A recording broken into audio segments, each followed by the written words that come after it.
Why you treat people the way you treat people? Why you despise others? Why you use the opportunity you have to do what you do? Why you destroy the people of others? Because of position, influence, access, or resources. You will benefit. You will not go unpunished. Your soul and all that concerns you throughout your generations will pay.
You know, when you're shouting for the Lone Stars banner, it makes you so patriotic. You want to be a Liberian other than any other country.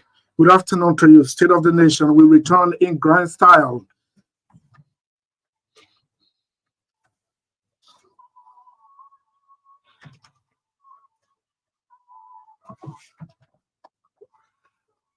Yes, we are the light of Africa. We gave birth. Mariam Makiba was a carrier of Liberian passport. Nnamdi Azikiwe, first Prime Minister of the Federal Republic of Nigeria, was a carrier of Liberian passport. We engineer most of these countries' independence celebration or declaration of independence. Guinea in the late 50s, Ghana in the mid 50s, and all other countries in the early 60s. Liberia was on the table engineering independence declaration. President Toba initiated a non-aligned movement during the Cold War. He filed a lawsuit at the United Nations Code of Justice, International Code of Justice, against the apartheid regime in South Africa of marginalization of one group of people in a black-dominated country by whites. Liberia, we've come a long way. We set the history America hasn't set. No, don't get me wrong. America hasn't set the history. It is different from what the orator said. I'm not saying Liberia has done more for America than America has done for Liberia. No, I'm not saying that. I'm saying Liberia has made the history that the great United States for over 200 years has been made. Am I lying? Well, the chances America, you got a chance to equalize with Liberia to produce the first female president. Liberia is ahead of this. The bastion of democracy, human rights, fundamental rights is America. But yet, they still short of that. It is Liberia that has led the way through democratic credentials. That is. Good afternoon, Kolobasiafa. My colleague Magdalene will join us later. She's attending another training organized by Internews, an international NGO squarely on media development. So we're happy to be here today. As part of our housekeeping, we'll go into not into the merit and demerit of the writ of prohibition filed by Nathaniel McGill and the one filed by Samuel Twe and others. McGill is seeking the court to stop the Liberia Anti-Corruption Commission from going into further investigation into payroll paddling. I don't know what is informing him, but if you're not a witchcraft, why are you afraid when the Sasewu is in town? Why be bothered, my people? If you're not a witchcraft, Tomo is in town. Why are you worried? Especially when you can pray. Samuel Twe, if you think you are not guilty, the money taking 6 million in the space of 3 days, you say for security reason, operation, but pass through a non-security entity, the FIU, that's supposed to be stopping the movement of cash in that volume was used. If you think you were really doing a good thing, man, come on, man. You already been declared as a fugitive. Post up to that declaration, return home. This is your country. Come and go to Barabo, Maryland County. Your ancestral's home. Come, Samuel Twe, come. Also, as part of this presentation, we are being informed that ECOWAS head of commission, the president, is here in town, Toure. I don't know whether he has met former President George Weah, but I can safely say that the ECOWAS commission has met His Excellency Joseph Yuma Boakai, if not even still ongoing at the executive mansion. I can safely say that. What is President Boakai going to tell the commission about the complaint filed by Mr. Weah? Well, hopefully at 4 o'clock, we play host to the press secretary, Kula Fufana, as part of this presentation. And along the way, before that time, we talked to a couple of people. Tomorrow, President Boakai is going to launch something that successive governments have attempted and failed. Let's see whether this one is going to work. Getting street children off the street under the auspices of the Ministry of Gender, Children and Social Protection. We get an update from the Secretariat of the Getting the Children Off the Street. Alex Divine is killed and will be talking to you, the public. So this is me. I'm here alone. And thanks to all of you who believe in our wisdom and prowess in producing radio materials for the better good of the Liberian population. You know, today, let me leave it tomorrow and announce it. All roads will lead to the Ministry of Information, Cultural Affairs and Tourism. When the executive director of the Liberia Agency for Community Empowerment will mount that podium for the first time in his second coming, at least, to inform you the circle in community empowerment programs initiated by the Joseph Boakai administration, supported by legislative budget approval. That is on Thursday at 12 noon. Julius Colley Sellee will be at MICAT, and I can safely say that he will be there. The father you hear from me means that except it is a force majeure, but you get to know how the common people are equally participating in governance through project approval and execution. The project that they themselves said,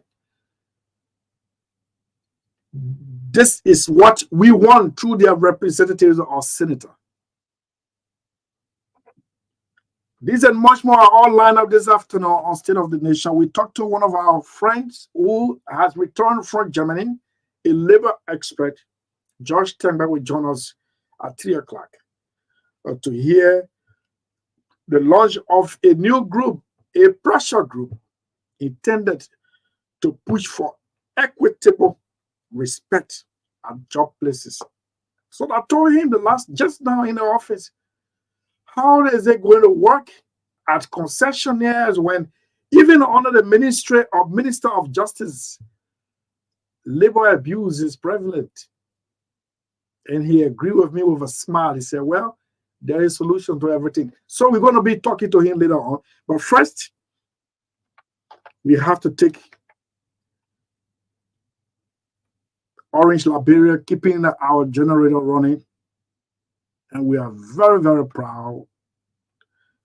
We are very, very proud to be partner. Along the way, we could equally be going to Saclay to get an update. Good news, not the news that we want to hear didn't come from Saclay. We're sorry about that. We'll talk to Cyprian. We will not rest until. Well, first, let's hear from Orange Liberia, Liberia's premier GSM network.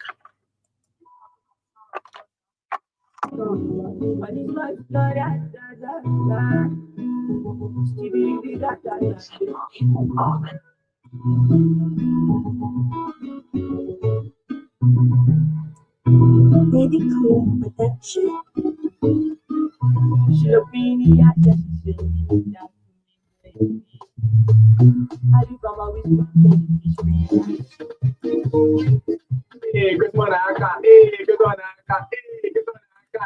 What do you guys do?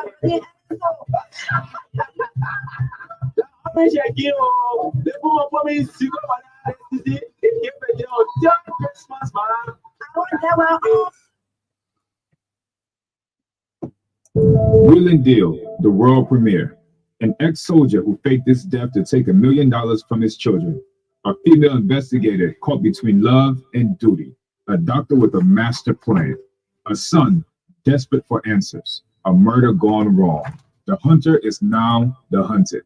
Wheeling Deal, the world premiere, December 19th at TM Mall Silverbird Theater. Red carpet and cocktail hour starts at 7 o'clock p.m. Showtime is at 8. Well, I think these are all commercials and we can locate the new ones, but mind you, Orange will continue to be. I don't know how all these just disappear on the screen that we're going all the way to last year, December. But Orange is Liberia's premier GSM company. I enjoy Orange. Yes, and I have no regret. No regret. I have no regret, absolutely, in in partnering with EcoBank Liberia. So, well, let's see whether we can take this break a little bit so we can put ourselves together as we move on to the housekeeping. This one. Following. 1. Nobody has your interests. 2. Everybody is chasing their interests. 3. Dealing with politicians is like sleeping with tigers.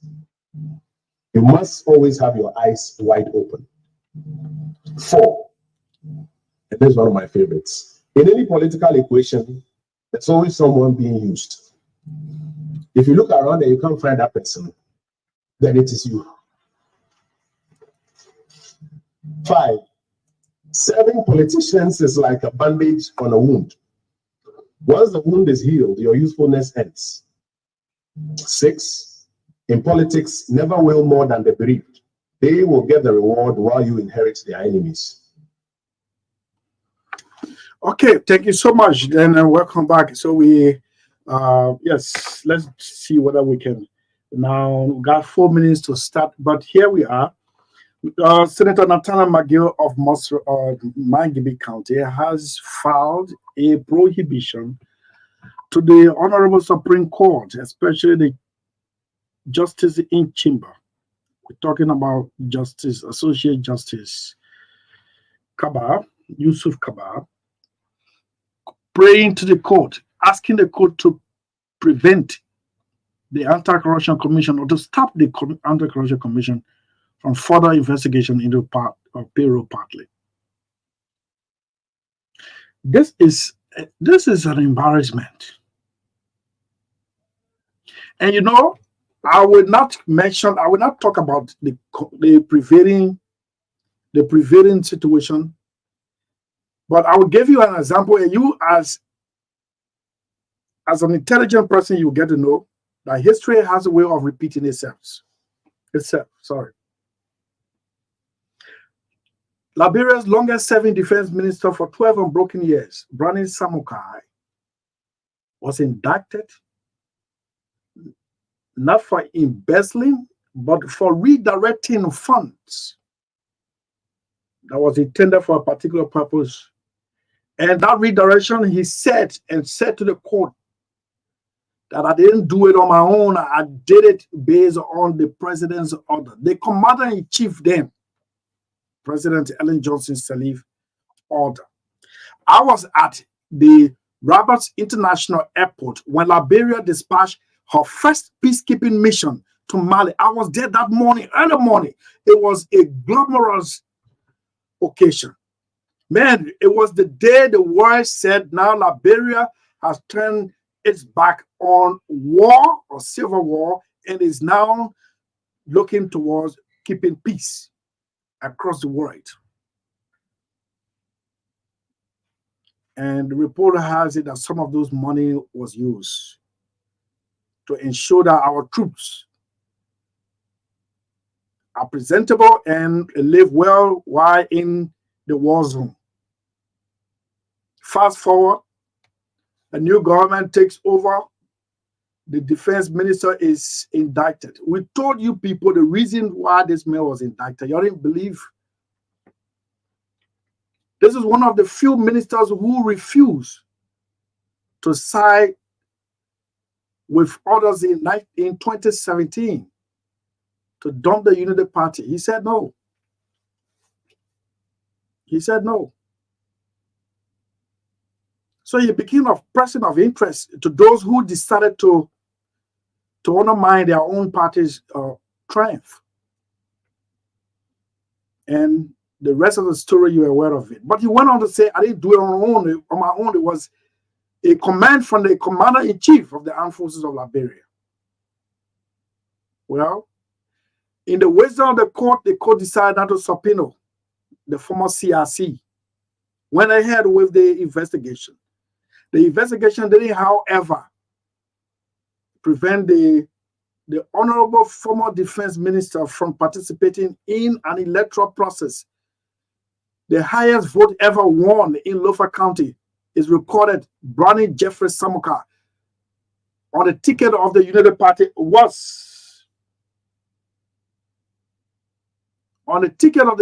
was pronounced winner. And then the government at the time used the court through its embarrassed or disgraced Solicitor General. Decided to go after the senator-elect. He was prevented from taking a seat, incarcerated, and later on, a conqueror, how do you call it?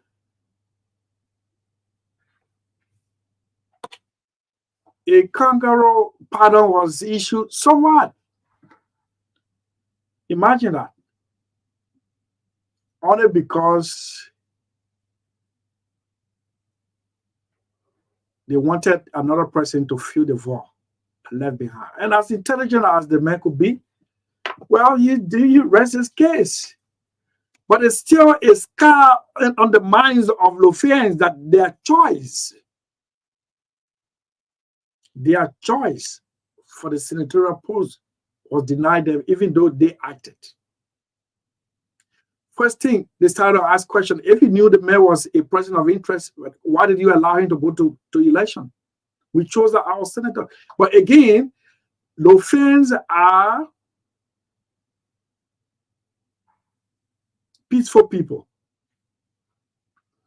The highest they ever went was when they brought their country, the Bushmasters at the St. Paul point of entry. Hey, but the government said, well, you are making yourself scared. We are made up. Our minds are made up. You will not take that seat. Samuka will not take that seat. Today,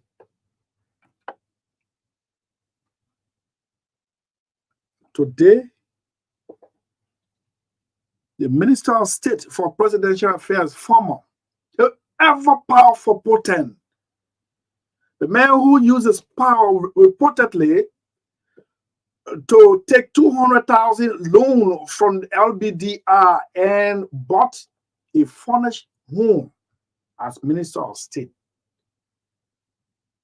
No wonder why that bank is so struggling, because the leadership there were reckless. That is a 100% Liberian bank with shareholders, most of the Liberians. But it is the least in terms of growth.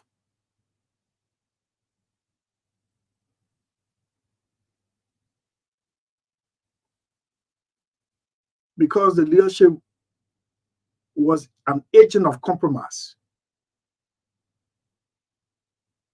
Fast forward, Brownie did not take his seat. But guess what happened? We are in 2024. Another minister of, this time not defense, but state, is asking the court not to allow the Anti-Corruption Commission to go ahead to investigate payroll party. Look, let me tell you, the last time a relative, an alleged relative of the former Minister of State, called on this show and said he is a nephew to the former Minister of State, and because he had nothing doing, the minister allegedly called him and said, come, go to this person in finance, you will have your name placed somewhere. Every month you take, this is the salary base, $800. But he never received anything more than $150. And according to him, when he went to ask his uncle put it outside and said, go and sit. You were at home doing nothing. They gave you $150, you come and be asking a question in me.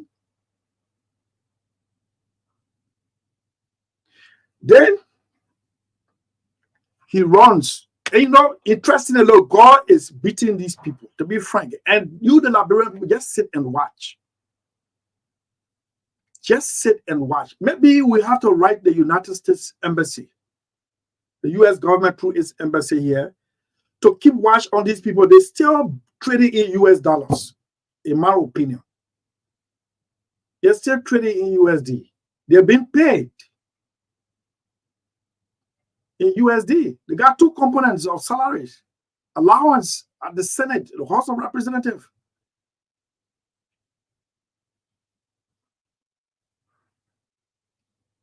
If America cannot push this, well, then I mean, we're not being treated fairly. But this is what's happening.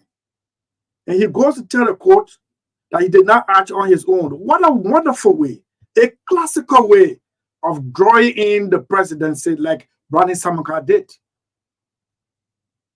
Hey, Brownie was just 2020, midterm election.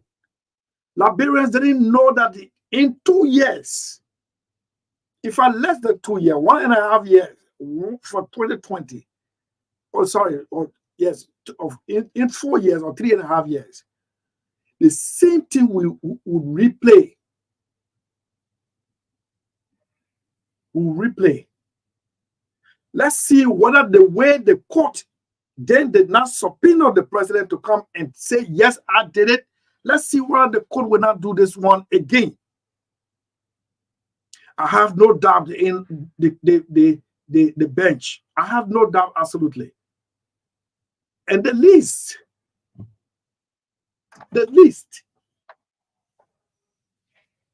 they go below the bar. I would not regret to be called or to be jailed for contempt. But until that time, I have no doubt in the guys, in the justices or intelligence, because the team played itself. You got reference. You got reference. This is the moment that you've been waiting for. Those of you who are prayerful, you fasted and prayed. I would not be surprised one of these days when I wake up, put my phone on, and I will see that the court, reported by Peter Toby of our staff, the court has subpoenaed former President George Weah on a statement by McGill seeking a halt to the ongoing investigation. And I told you the last time, when investigations of such is ongoing, the best bet you expect is indictment. I told you people when they call Samuel Tualung got 3 things on his head. One, he's a person of interest by the police in the death of a friend. 2, the man is a U.S. sanctioned graduate. If I'm not 3, he's indicted and is wanted by the Liberian government. Where are the legal luminaries? This man is evading arrest. In the process of evading arrest, this man filed a prohibition. This man filed a prohibition. Where are we on this one? Where are my legal luminaries? You may just send me something a text, anonymous text. Whether this man can be arrested upon his arrival or he's protected by the prohibition filed on the ground that the money they withdrew was for security reason. You see, security. Oh, my people. Oh, God help this country. Security reason.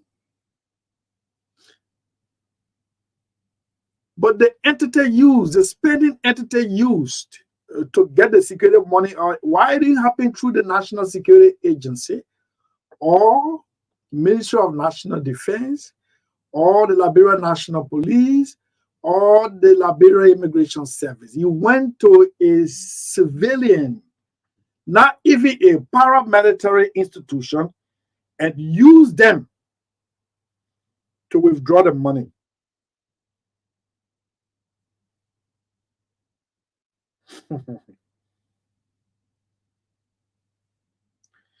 Use them to withdraw the money.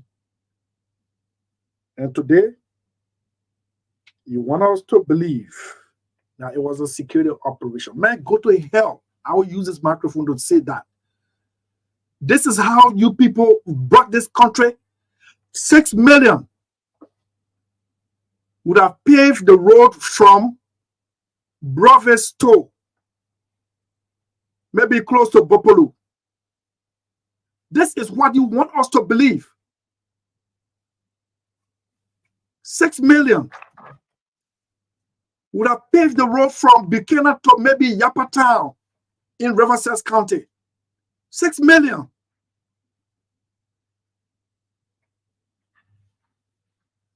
You want us to believe. We'll take a musical break soon and come right back, then we can come to our. Eh? You want us to believe. That is the biggest excuse for security operation. What security? You know how many police officers call here that they deploy them in, especially this man called me repeatedly, deploy them in bombing now Cape Mount with nothing to go and secure or provide security for election. They came back, they were running behind the first payment, then they redeployed them for the runoff election. What security operation? Where? Oh, I see. Securities were all planted in your pockets, right? I fear you, yeah. We'll take a musical break to be right back. When we come back, we'll talk to a couple of people listed on this. In the first place, while we're taking a break, let me talk to Alex Divine. Alex Divine. Man, you and Harvard, you and I are pushing for the same thing. We don't know, maybe in the wisdom of the court at the time, they decided not to subpoena former President Sellee, but former boss. Can the same wisdom repeat itself? In my opinion, if the Minister of State wants to drag his boss into this legal stuff, man, they should not renege in subpoenaing him. Oh, yes. Oh, yes. And it's not about, except that we're so quick to define something as witch hunt. I want to not witch hunt. It's not a witch hunt. Let me go to the line to talk to Alex Divine. Alex Divine is one of the arrowheads in the supporting the Ministry of Gender, the government of Liberia to get the children off the street. I'm told President Joseph Yima Boakai will launch the initiative tomorrow. President Boakai is on record to have stated no business as usual. Let's talk to Alex Divine. Alex, good afternoon to you. Good afternoon, Chris. Alex, are you there? Yes, good afternoon, Chris. Good afternoon. Where are you? You're suppressing your voice like that. What's going on? Good afternoon, Chris. Good afternoon. Good. Okay, so tomorrow I'm told it's all set. You're representing which group? I'm representing Ministry of Gender, particularly a project that is expected to be launched tomorrow called the Ministry of Gender Street Children Project. No, man, please. You talking about children, street children stuff. That's what I'm saying. That the project is the Street Children Project, but it has a title. The title is Support a Child, Save the Future. Okay, support a child, save a future. We've told that the president will tomorrow launch it. Let's get a background of this in the next maybe 5 to 6 minutes. So when the minister took over the Ministry of Gender, she got a couple of different documents. Of course, when new government takes over, you have different documents to review. So the minister did exactly that and reviewed many other documents. Amongst those documents was the document that was on desk called the National Roadmap on Street Children Situations. And that document revealed that in 2022, the government of Liberia and Alex, you have to project your voice. Those who watching on is saying you're low. Are you hearing me now? Yes, go on. So I said when the minister took over the ministry and as minister proper, she made a couple of different documents and she had to review. And one of those documents that she reviewed that took our interest was the issue of the roadmap on street children situation. That roadmap was developed by the government of Liberia then and UNICEF to know the situation of children that were just being proliferated in our country, across the country in the streets. So that document revealed that we have 366,584 children selling and living across the streets of Liberia, across the 15 counties. And that took the minister's attention, and she thought it was something that we have to take it in your word as a matter of national urgency. So what is happening tomorrow is the minister seeing this project as a legacy project, and working with different partners and making sure that we see a lost generation that we are seeing every day whilst we're in car and whilst we're walking. We see the young people are selling, some of them are living in the streets, and so the minister wants to respond, taking the government to respond to this national emergency situation in our country. So tomorrow marks the official launch of this project, Support a Child, Save the Future, which is a street children project. The president comes tomorrow as the chief launcher. It's something he's passionate about as well, to make sure that they make a declaration, a commitment that this government is particular and more particular about making sure that there is not a talking situation, but it's immediately removal and keeping our children off the street and giving them the life that they deserve. Okay, so good initiative. But let me ask you, from your survey, what you think led the children in the street? So the survey revealed there are 7 factors, and three, I could just name 3 of the 7 factors. One is persistent non-support. A man had a child, but a woman refused to take care of the child, and the woman has to fend for the child. Persistent non-support, that was one of the things. Domestic trafficking was another factor. People go in the county, take people children and bring them to town with the intention of sending them to school, and they begin to allow the children to sell on the streets for survival.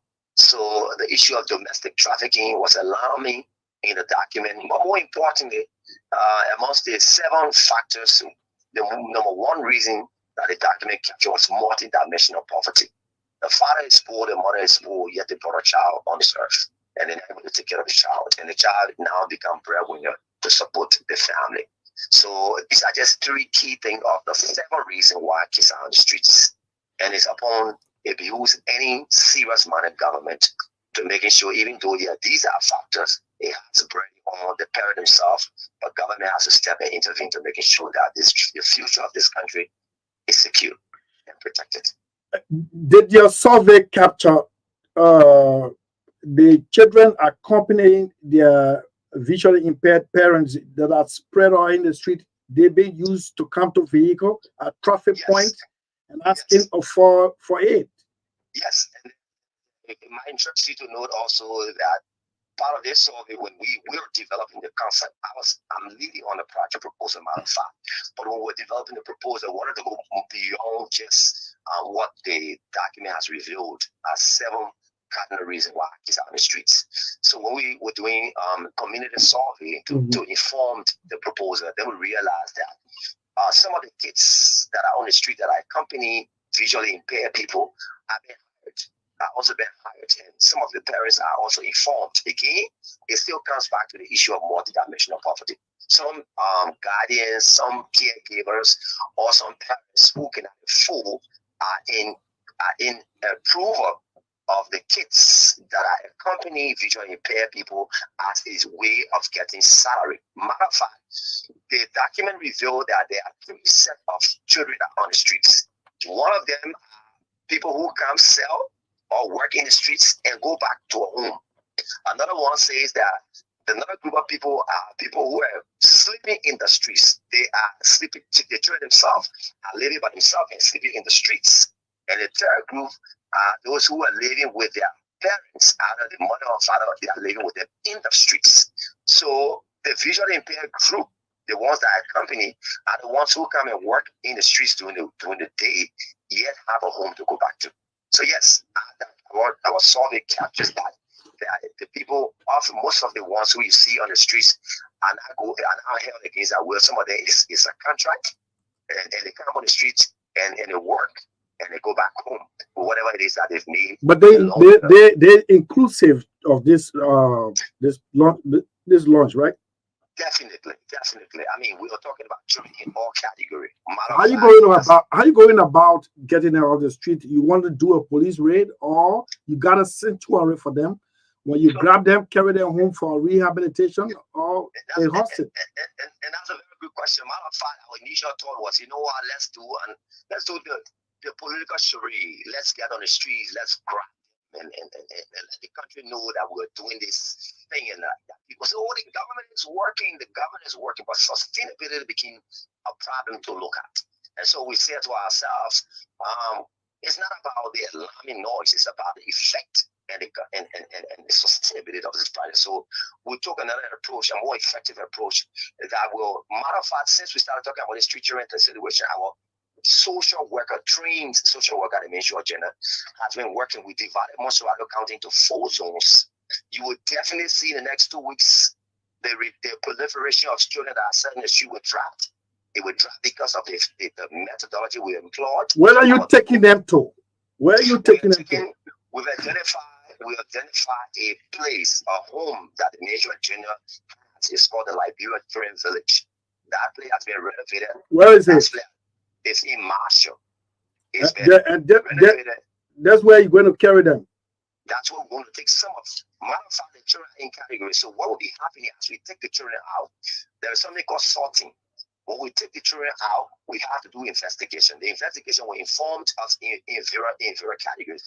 We get to realize that some of the children will be immediately reunited, because based on the information we get, some of them will be reunited right here with their parents and guardians right here, and we empower those parents and guardians and educate them that going forward, don't want to have these kids going back in the streets. Ministry of Labor is taking lead on that. Matter of fact, there are penalties on the book that when a child is taken from the street, and we empower the parent, there are penalties on the book that any parent who goes against that will be held against the law. So we take them off the street, we reunite them with those children that need to be reunited with their parents or caregiver or guardians. We reunite them. Those that do not have, we take them to the transit home. They will remain there. We'll be providing food, we'll be providing clothing for them while we do the family tracing. Some of them will be traced maybe after 1 month or 2 months. Some of them will not be traced after 2-3 months. They will remain at a place there. But while they're there, the project also captured that they will be going to school. The project is working with the Ministry of Education to make sure that all the young people we take from the streets who have not been in school or do not have the hand of going to school, Ministry of Education has committed to making sure that all these kids are placed across all public schools. And the project also recognizes that there are possibilities some of the community will take these, the community that we need to have in this children as a transit point, that there might not be private schools, public schools in this area. That's funding in the budget to make sure that we work with private schools to make sure some of the kids also go to private schools. Make sure human sports is also a part of this process. There are cases where some of the kids are ungrown, around 15, around 16, around 17, and they can't go back to school. So we want to make sure we give them technical and vocational skill to make sure that they become employable. So make sure youth and sports will take on that responsibility as we work with the Ministry of Labor, Ministry of Justice, to making sure that we do major awareness across the country so that people understand that when you bring a child on this earth, they are not to be breadwinners, but they are supposed to be taken care of. Okay, before I take leave of you, 2 questions. One, what are the penalties for intransigent parents or guardians? So I would ask you to do that definitely, but I know that the Ministry of Labor has got penalties on the book, and they are leading on this. They will speak to that a lot. That's why we have the whole street children project has got something called a technical committee, and it has a steering committee. The steering committee is headed by the ministers. And in our media, I know we have 2 different steering committees now. They are taking lead on that, and I know they are coming in the coming days. There will be massive awareness across this country, and that will take in consideration of the different penalties that parents or would-be lawbreaker would face when it happens. And okay. Labor takes that lead. So what's the venue of the launch tomorrow? Time? The venue is at the ministerial complex in the ballroom. The president is outbeat. He's passionate about this. Matter of fact, yesterday I was conducting a documentary. I do an interview, and I had the opportunity to sit for the president, and he was talking about his vision and passion for this. The major gender, Honorable Beverly Harris, colleague, was also passionate about this. I'm supporting her vision. This is what she wants. We were just here to help her to make sure that this vision, this thing she call a calling, come to pass. And tomorrow it starts 10 o'clock in the morning. I'm placing a call to all well-meaning Liberians who are in this country. If you are passionate about the future of this country, I will hope and think that the invitation is open to you. Just come at the at the ministerial complex in the ballroom tomorrow, and then watch the president launch this project. And let's wrap our hands together. Let us see this thing. Okay, but that's just ceremonial, and everybody will want to go there tomorrow and stand in the ark to see, so that the president can see them face to face. But when does the actual work begin? Say that. When do you go into the streets to get the children after the launch? We go in the streets. Christopher, I told you, in the coming days, in the next 1 week or 2 weeks, you will see the drastic. You will see the effects. So you better go in the street. You better go in the street before the launch. We divided most of our, yes. We divided. Our approach is that. Our approach is not when we launch, we start to go in the streets, start to get poetry and choking it on the car. No. Our approach has been, most of our has been divided into 4 zones. We currently have children. We currently have more than 700 that we've already recruited. 700. We have the data. The minister will be revealing that tomorrow. More than 700. We've been working. They already at Marshall. We're going to Marshall to do an independent observation of the facility, whether it is befitting for human habitation. You should do that. Before we even start talking about this project, that's one of the things that we're very keen about. The government was very keen. Minister Gender, I speak for that, was very keen about. The minister has dispatched people, architectures to go make sure that that place is befitting. She always say this. She say, what is the essence of taking people joy from the street and we take them somewhere and they get dry, and they don't have life? When we take them, we want to make sure that we give them life that they deserve. Okay. So that place, I will look forward to you, paying visit and see the work that is currently ongoing. It's a lot of work happening there. Before we launch tomorrow and the kids starts to go over there, we would have done, if not 90%, will be 100%. It'll be done. Okay, thank you very much, Alex. See you tomorrow at the ministerial complex, the ballroom. Thank you, Chris, and we look forward to seeing our media practitioner to come and join us in the process as well. Thank you. Okay, thank you very much. Magdalene will be there to cover it, and I want to believe you. 10 o'clock. What an initiative. It should not be business as usual. Launch and then donor funding remitted, but at the end of the day, you see no impact. But this time around, the government of Liberia says it is serious, and this has got to stop. Okay, so let's take this break. To be right back. When we come back, we go straight into studio discussion.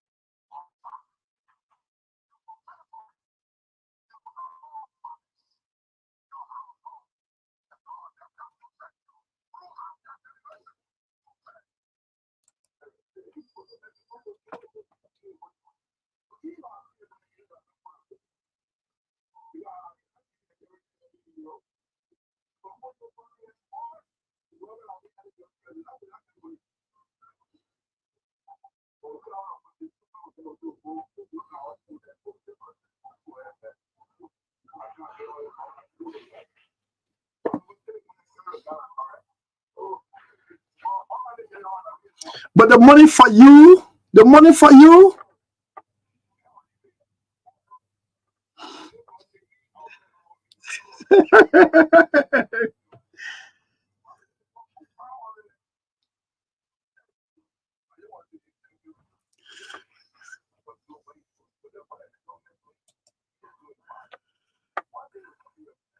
this one tattles, they want us to think stupid. The money for you, why are you taking it? Man, I thought you're supposed to be saying, when I take my pay, I come back home, I want to go to Samoa bar, I want to use the people face. No. They want us to think stupid. They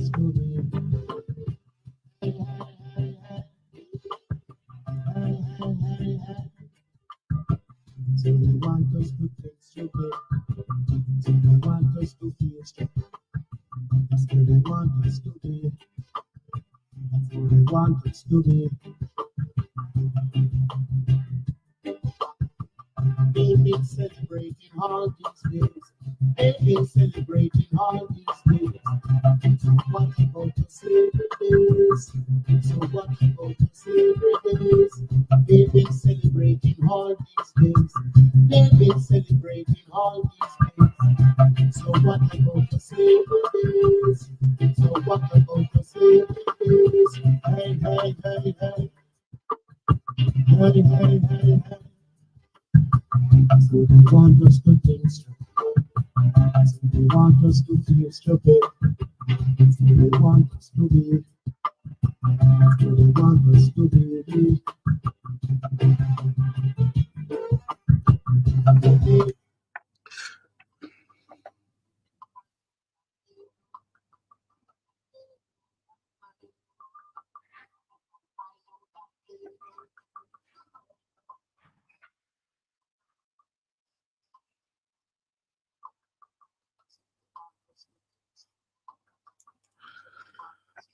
Okay, under an hour, Musa Benite representative has just posted. He said the worst has come to pass.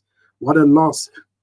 So apparently, the search team has given out all hope of finding the two individuals alive. What a loss. So we bring this one down to go strictly into Studio B to talk to George Tengme, a Liberian living in Germany. George, good afternoon to you. How are you? And yeah, glory to God. Everything is fine. It's good to be here. Yeah, let's hear you. Yeah, so like I was saying, I'm happy and glory to God. It's a good thing to be home, to be here, and doing what I think God has, has challenged us to do. Why you keep going? You got a residence permit to live in Germany as long as you want to. Almost every month you hear once. Why you want to come back home? Or you missing home? So it's the idea about leaving your comfort zone to go out there is basically to see how best you can either equip yourself through education and human resource training or programs, and then you could either also try to see whether you want to work in Europe or in US or wherever you might be to get some money if you don't want to stay in your comfort zone. But the truth is, I left from Liberia 2021 to go and study on scholarship. And I mean, it was agreed that after my study, that first master's in water resource, that I should come home and contribute my quota to Liberia. But then I did not come. I saw the need to go for another master's in labor policies and globalization in Germany. So going for that one, also there was a commitment bound that I signed with the country, Germany, and the scholarship holders, that after my studies I should come back again, to commit myself to my country through manpower development programs and planning. So I have always decided to come back home, but then again the situation at home where it's a little bit difficult to get yourself in the driving seat of doing something. So I always wanted to see, okay, should I stay in Germany and just work there? Or then I begin to sit back and think about the struggling labor sector we have, all of the mismanagement, all of the wrong proceedings, the different kind of practices that are not lawful.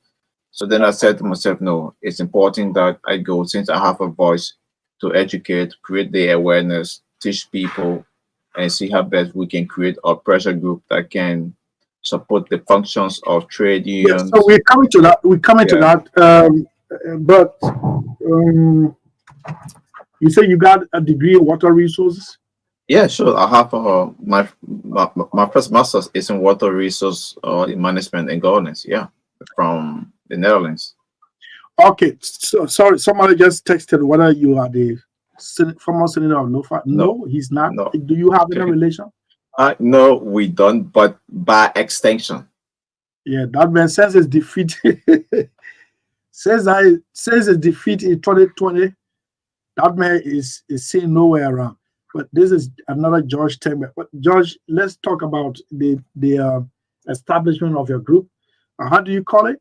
So it's called the Liberia Labor and Governance Alliance. Liberia what? Liberia Labor and Governance Alliance. Okay, so as a matter of fact, he just brought a couple of pen for me. With the acronym is LRLGE Liga. Yeah. Yeah, tell me what's the scope of operation?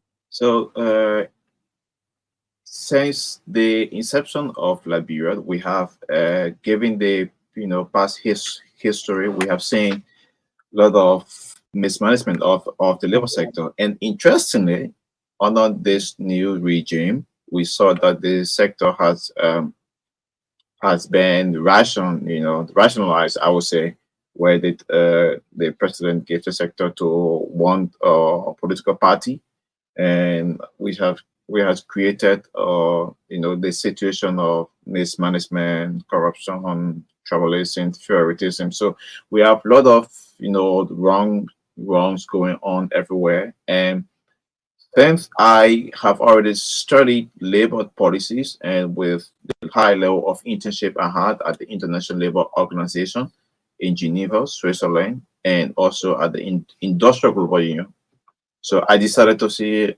how best to come back home and create this group, this organization, non-for-profit organization, but in the form of a pressure group, where we could work with all of the workers' union, trade unions, the Ministry of Labor, and other CSO to support workers, advocate for workers, mainstream bad labor practices, and advocating for good labor governance. So the idea is, strictly workers, in support of Convention 87 and Convention 89 of the International Labor Organization.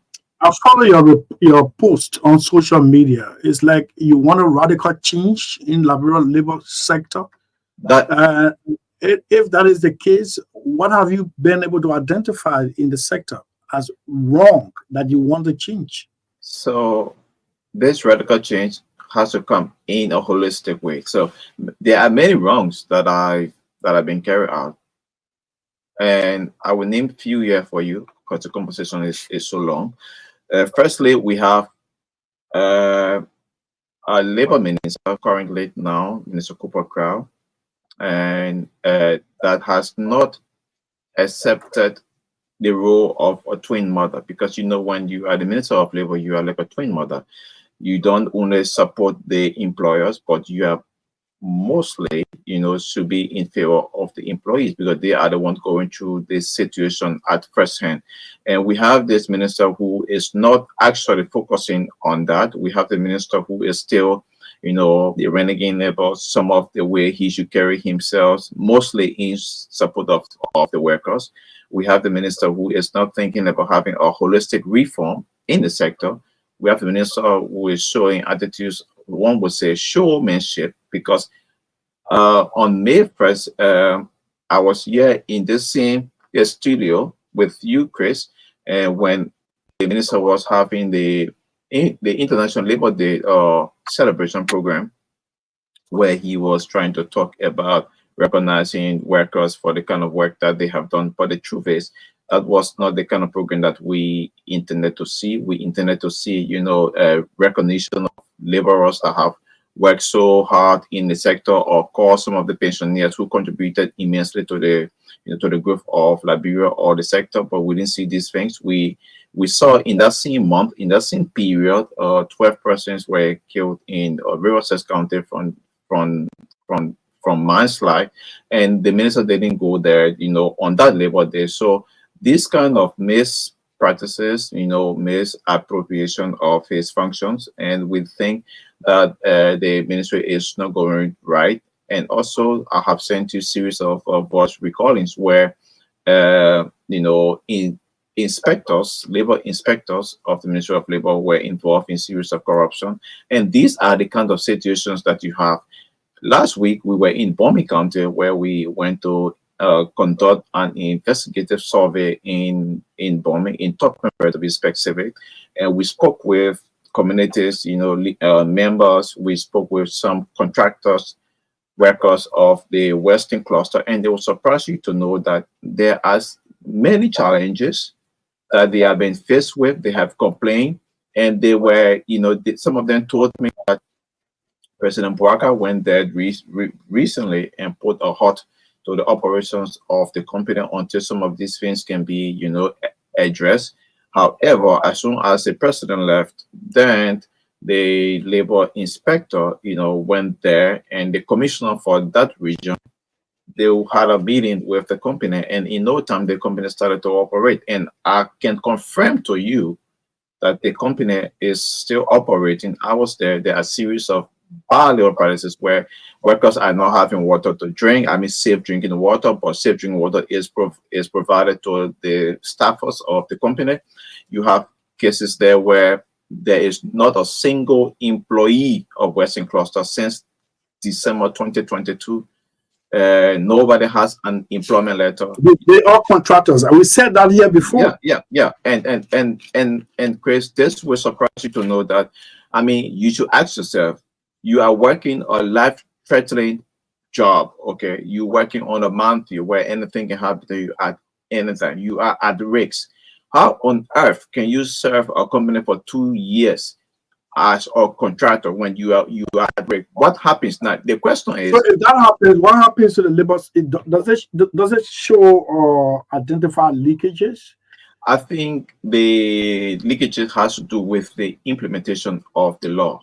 You understand? And the law is not being implemented, because if the laws were implemented, if the workers' interests were actually, taken into consideration, we would not have these situations happening, because the laws have been marginalized. You understand? These companies, mind you, they want to save money. They want to save costs. So if they come, and then we got confirmed information that Washington Cluster came to Liberia through the channel of Honorable Edwin Snow, and he is in Bomi County. So when the law is being compromised, the people will not definitely get their just benefit. And this is a situation that we have with our labor sector. The sector has been corrupted because the form of corruption that is there is a systemic one that cannot be easily removed until we call for a reform. This is the reason why we are the Liberia Labor and Governance Alliance are calling for a holistic reform of the Decent Work Act of Liberia, because we believe that the previous law, the previous labor law, in our preview, was more, better, and it had strong measures against wrong practices in the labor sector than the Decent Work Act, because the Decent Work Act don't support workers fully. It just talk on the surface, and the CSA standing order support workers, but then that is to say workers are basically working in other government operations or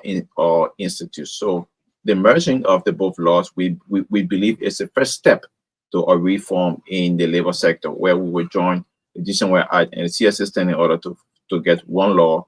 And then we could also change the functions of the tripartite agreement, because the tripartite agreement as of current is just the agreement between three parties: the employees, the employer, and the Ministry of Labor. But now we are asking that there be a reform where we will have CSO and the community, so we'll have 5 stakeholders involved in that agreement, where people will be able to, have just representation, because the community is where the companies are being built.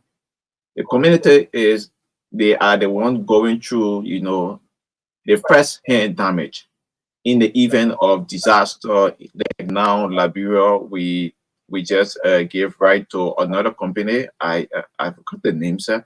They have been given right to mine sand in black sand in the country. So when black sand is being mined, the community, surrounding the mining of the black sand, in the long run, maybe they are the one to get the first-hand damage. And if they are the one, then it means they need to be on that tripartite agreement. They need to be represented at that level. The CSO will also be part of the engagement. So these people, all of the actors, the 5 actors, need to be part of the tripartite agreement. And it should not only be between the employee and the Ministry of Labor. That is the second reform we have called for, and we believe this will help to improve the sector. Another reform we have actually called for is to make sure that the Liberia Revenue Authority regulates the payment of alien registration fees.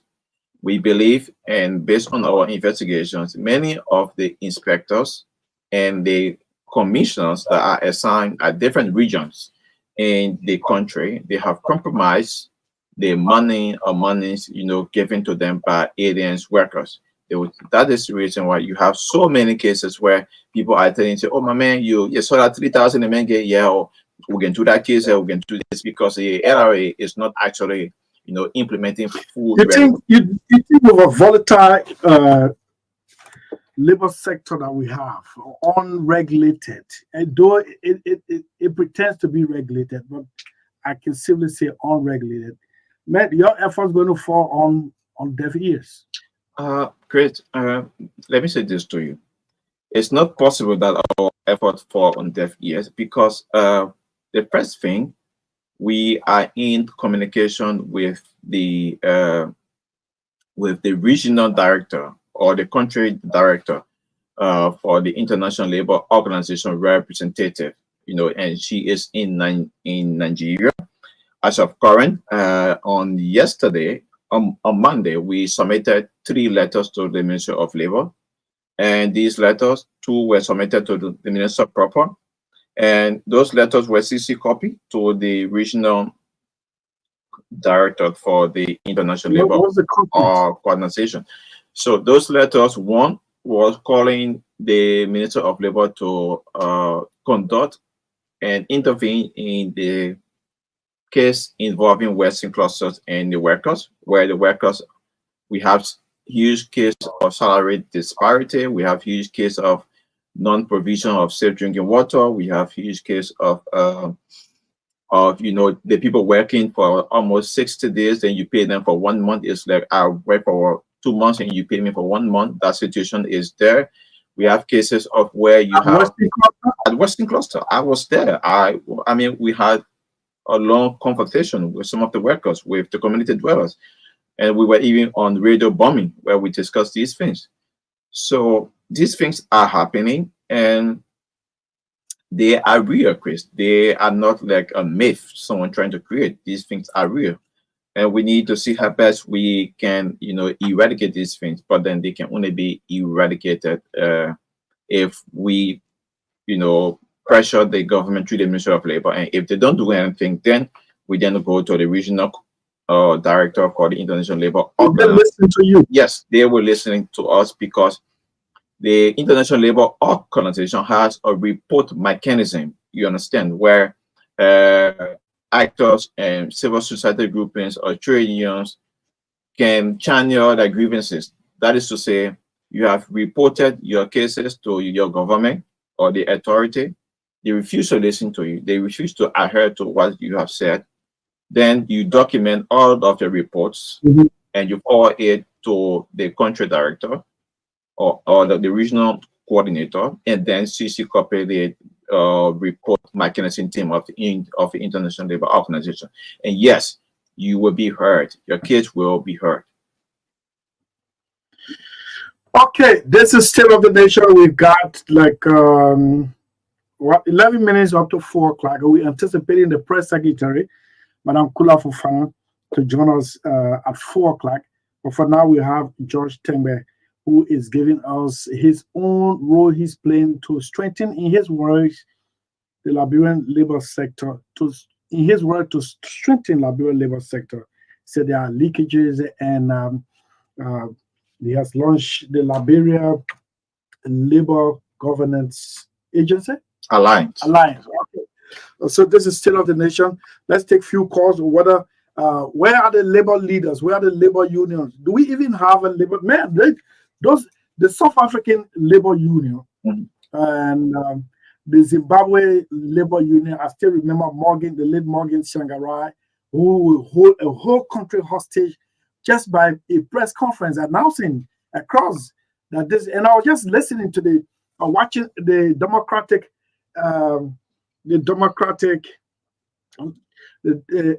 convention in the United States.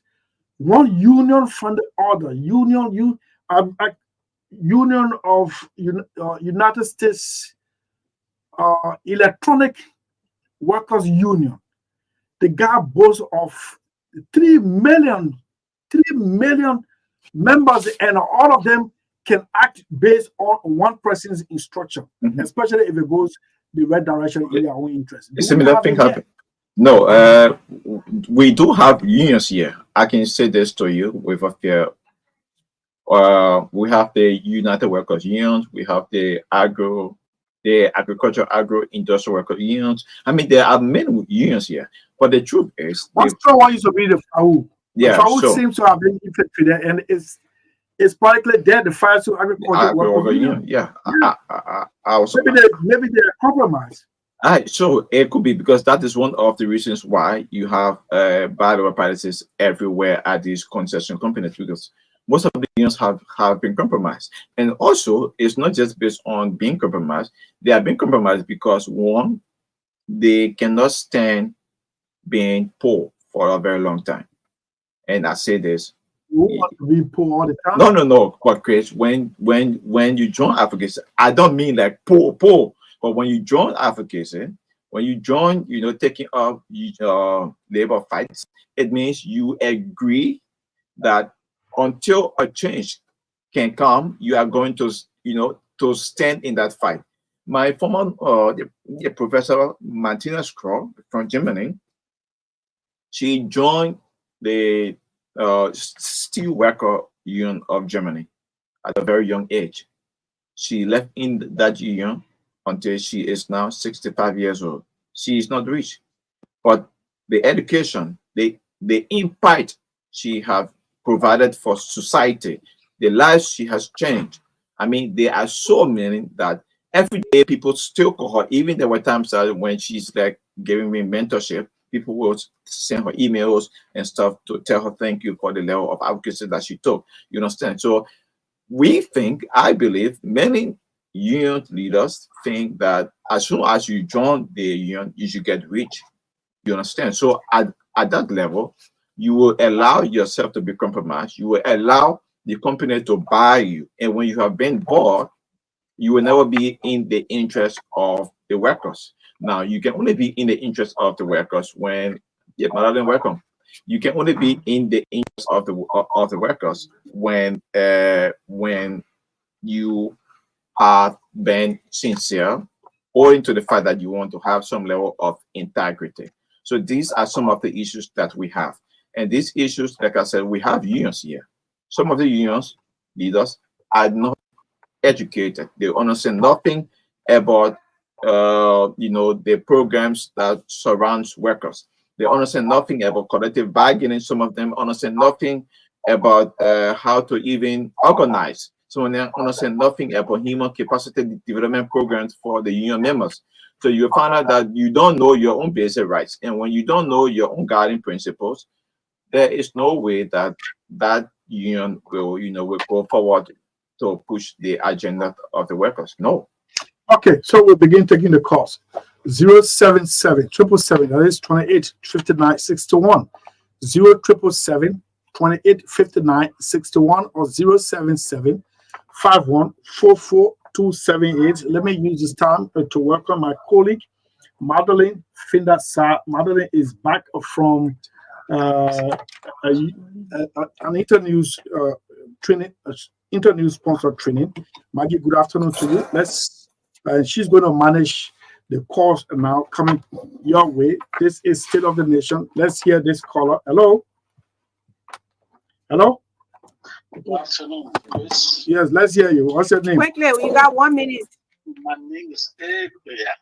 My name is Harford, the chair, and I want to say thanks to Why are you yelling for this? What are you crying on me for? It's a very great way to welcome you. Thank you. Welcome back to the studio Mm. from your workshop. This is the problem we got. Chris was earlier playing song by Miguel and his group. The people only want to be using people, and people should go to the doorsteps to be begging. For people like us, it will not work because I know I had to manage little. These people don't have interest in the citizen.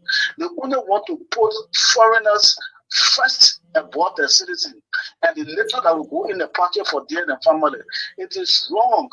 The labor ministry should start to address this issue, and when this issue come about, the court should be able to take the action. The agreement should be implemented. You can't be taking our resources, living holes and forests, and when the people working, they can't get enough pay. They are not protected at job sites. Liberians must learn to love the country and the citizen. Thank you. Okay, yes, you say you have all the time to express yourself. Okay, so yeah, hello.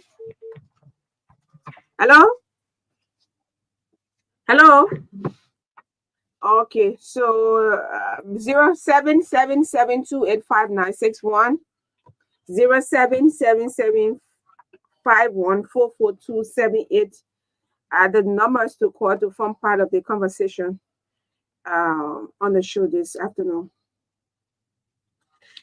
Yes.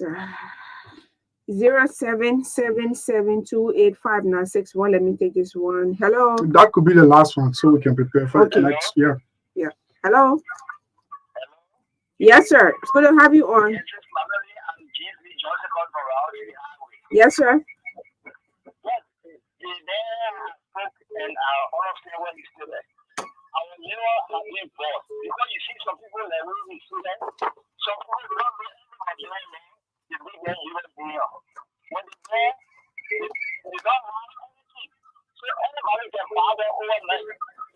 You see, they are discussing us. The only people who are doing something and do something good after Kofi was draw on something good. And anybody, because she said on the and the cookies on there. Okay. Well, thank you for the program. Okay, thank you. Your Let's take the opinion last one. is yeah. Mhm. So like opinion. Yeah. The last one. So well respected. Okay. So I'm sorry, sir. I can't keep you on the line. Just stay away from your monitor, and then we'll have a wonderful time. Stay away from your monitor, please. Hello. Good afternoon. Yes, sir. And let me share a blessing. Good afternoon to Uncle Chris as well as yes. I phone from District 4, and this is the voice of Akwe singing. So I listened to the guest with Magdalene, and I think he's very good when it comes to this labor working in the sector. But I really want to understand that in signing maybe concession agreement when it comes to the law, it's advisable that there should be a tripartite agreement, and if so, is it also advisable that those that really getting involved into the labor aspect be part of it, instead of our lawmakers being a part of that agreement? Thank you. And now, what you call it tripartite now? You can do it with other people. Okay, so yes, let's hear you, Chief. Those Okay, concerns. Yes. Chief, 30 seconds for the last caller. Hello.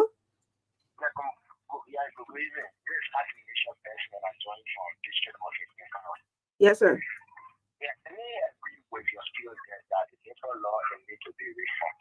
I listen to the Minister of Corporate Crash saying that private labor is supposed to take or make $143 in this country.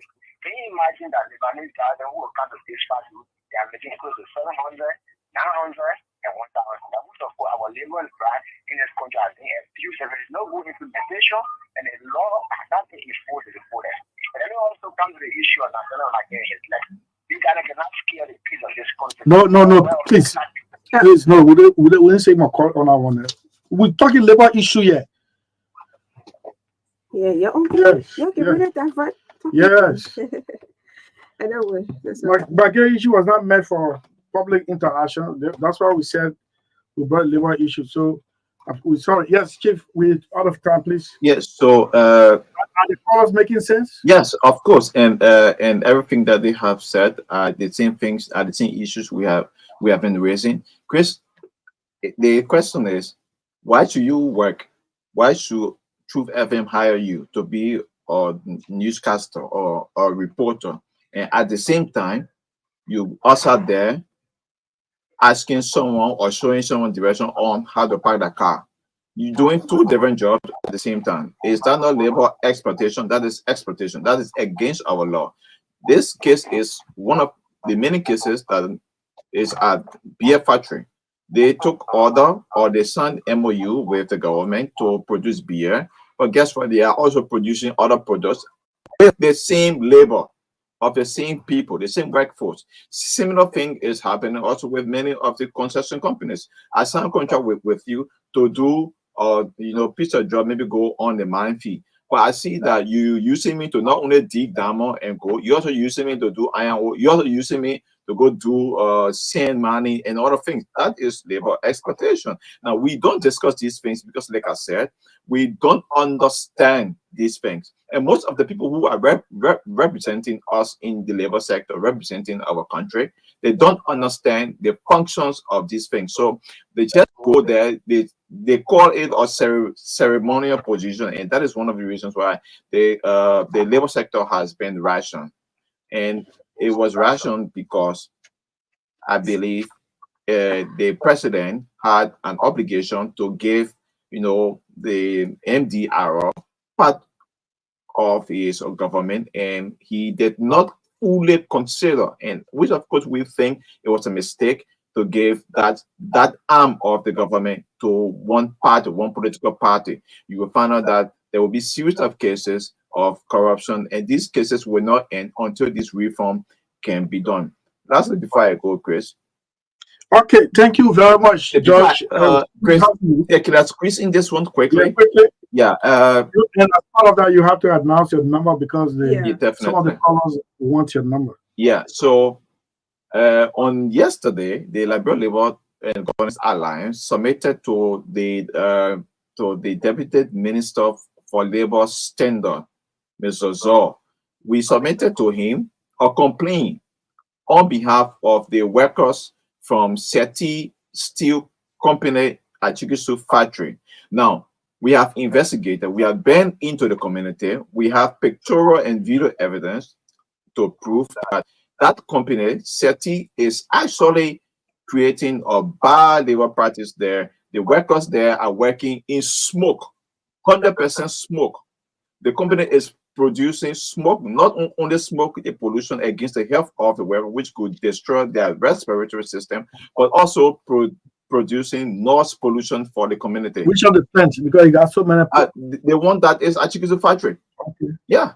And after we made that publication, that when we started that advocate say on our social media brand, it didn't take no long. You saw that yesterday the community dwellers from Chikizu factory when they took the street to protest against Sellee Brother. So we are calling on the Deputy Minister for Labor Standard. We have submitted to your office a complaint from the workers. Please review it and investigate to know honestly what is happening at Sellee's Brother. It's important because the people deserve better health. Thank you. Okay, your number if you so if you have these kind of complaints and you want to get in contact with us, call us on 0777 612 812. So that is our number. You can call us at any time and trust us, we will protect your name. We will not provide your name in public because we are just a pressure group to advocate for you. We are not here to put you at risk. You can call us at any time and we are open to get to you. It was a really nice time, Chris. Thank you. Thank you very much. So much. Let's take this break and be right back. Thank you. Thank you. Welcome.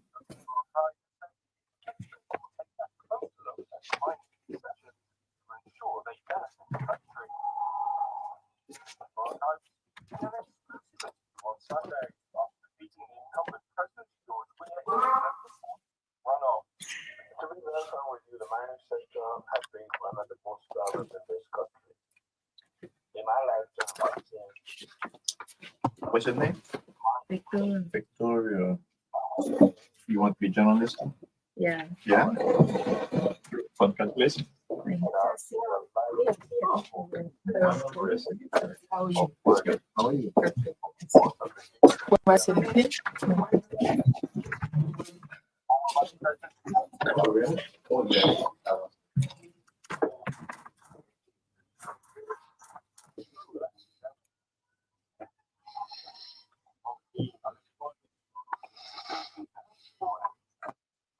What's your name? Victoria. Victoria, you work here? Yes, I'm attending school. Oh, okay.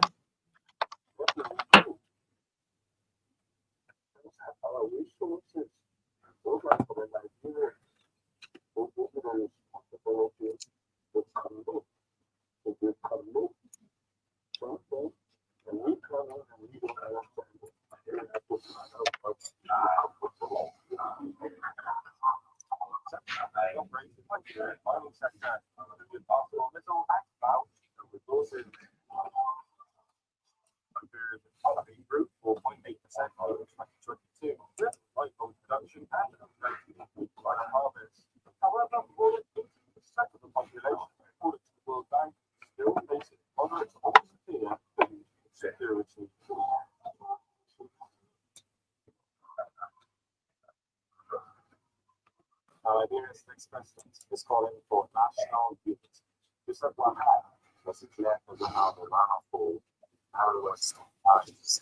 The election officials said that yellow by 6.6 all 2,000 votes those investments last parliament. We got one to point to now violence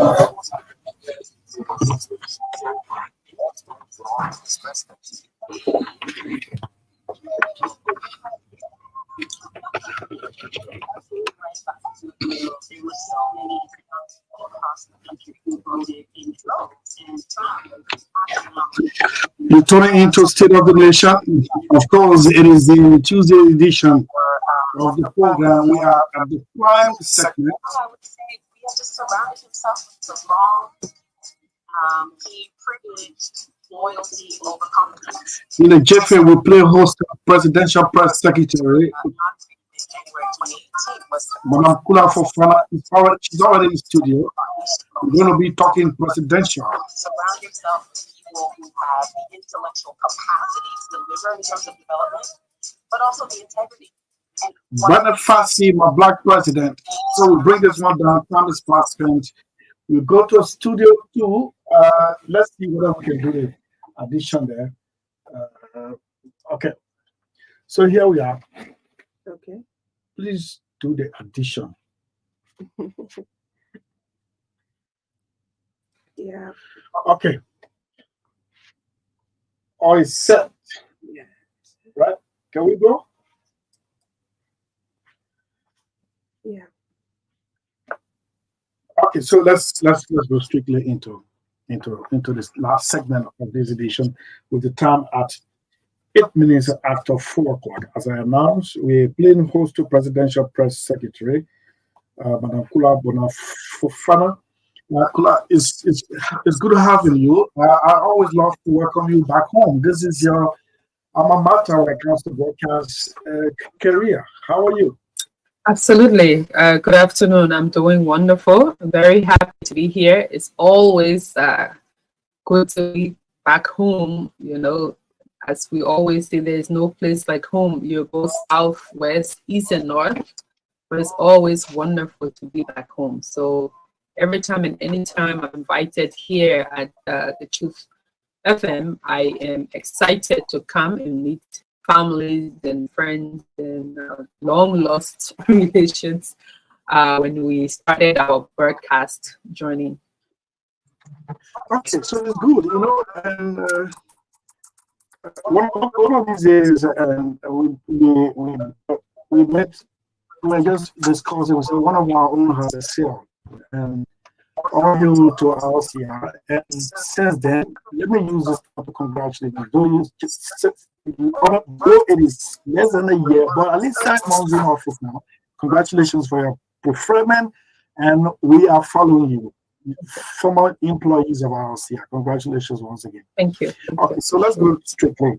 Recently, His Excellency was in the United States, attending or speaking at a Black business business forum in the United States. Because to speak, Absolutely. how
doing a lot of major investment in America, and making the case for Liberia, and to see how building the connection, building the opening the network so that Liberia can benefit.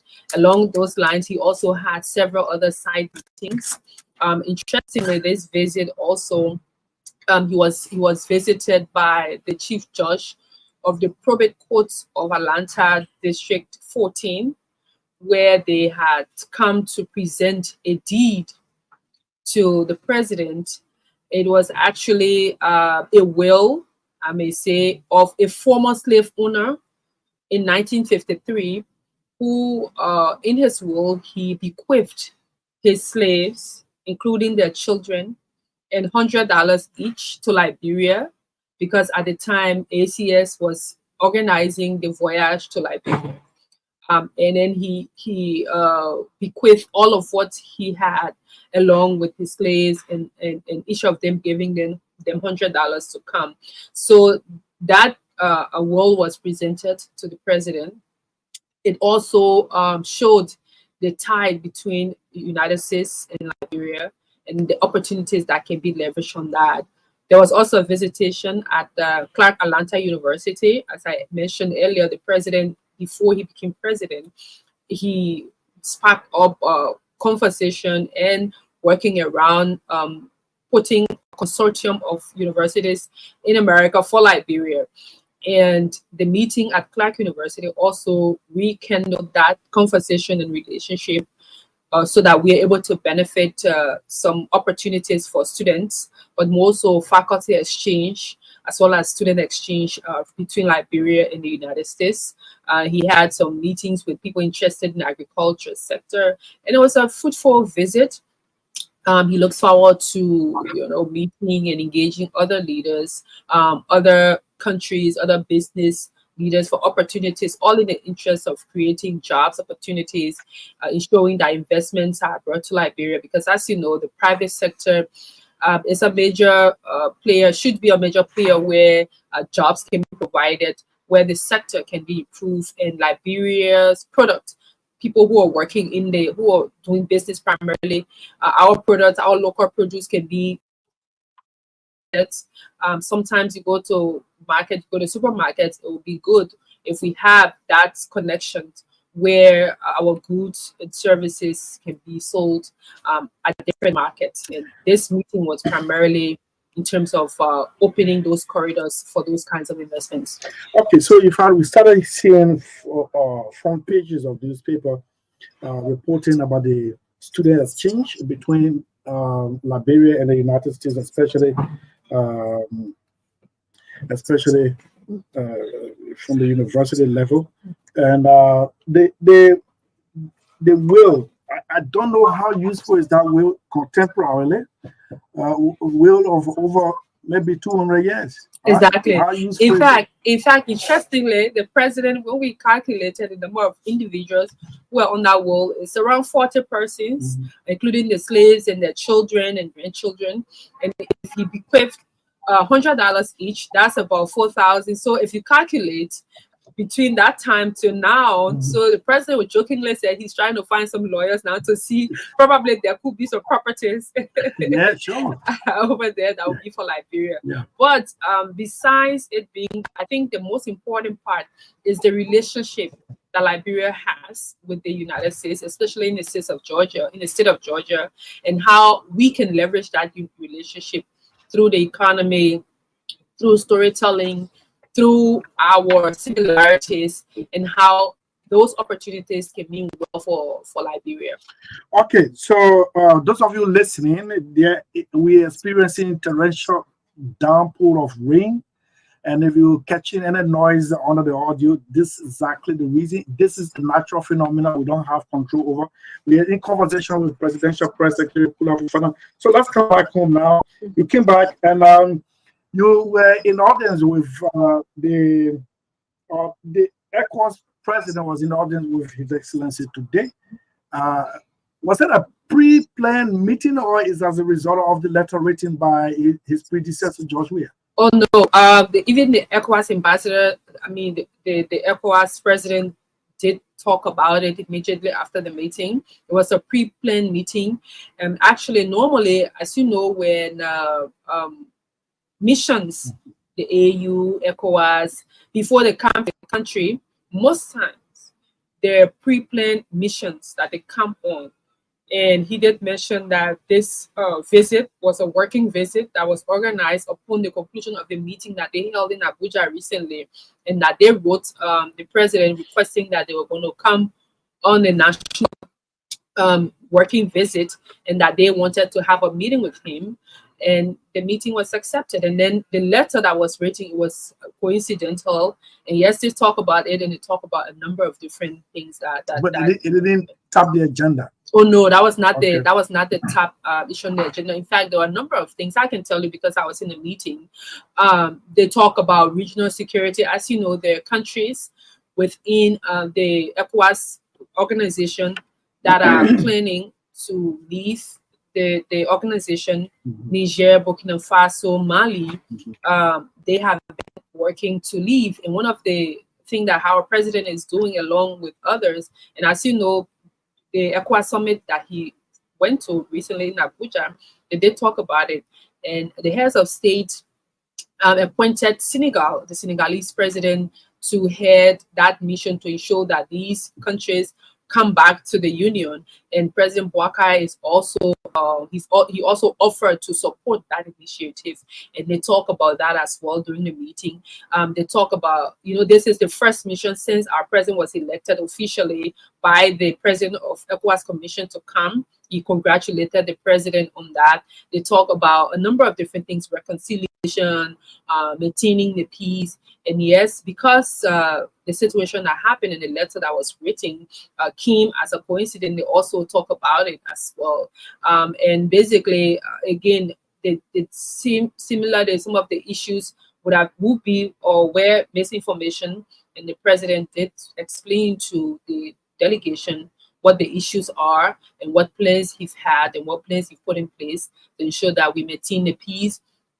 And the maintenance of the peace is not just only for the Liberian people, but for the region, you know, for the sub-region as well. But also, he also talked about the need for maintaining the peace and ensuring that the country is stable, not just for Liberians who supported him, but oppositions alike. And his interest has never been targeted at just certain individuals, but for the benefit of the country in totality. And that message was clear. Me and the ECOWAS president understood, you know, that clearly. So yes, the meeting was very fruitful, very cordial to an extent. Even there is going to be a follow-up meeting before the ECOWAS Commission president leaves. He and the president are expected to have a one-on-one engagement as well. So it shows, you know, the importance that ECOWAS places all of her countries that are in the union. And again, as you know, there is a preparation for the annual General Assembly of the United Nations.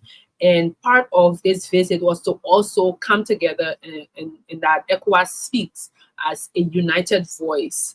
And that message was again re-echoed, where when President Bouakai goes to speak for Liberia, the messages he will give, yes, nationally, but also from the regional standpoint, and specifically in line to maintaining the peace and security of the region, and that the region stands in solidarity as one voice, and that our intent is for peace, security, rule of law for all member states within the union.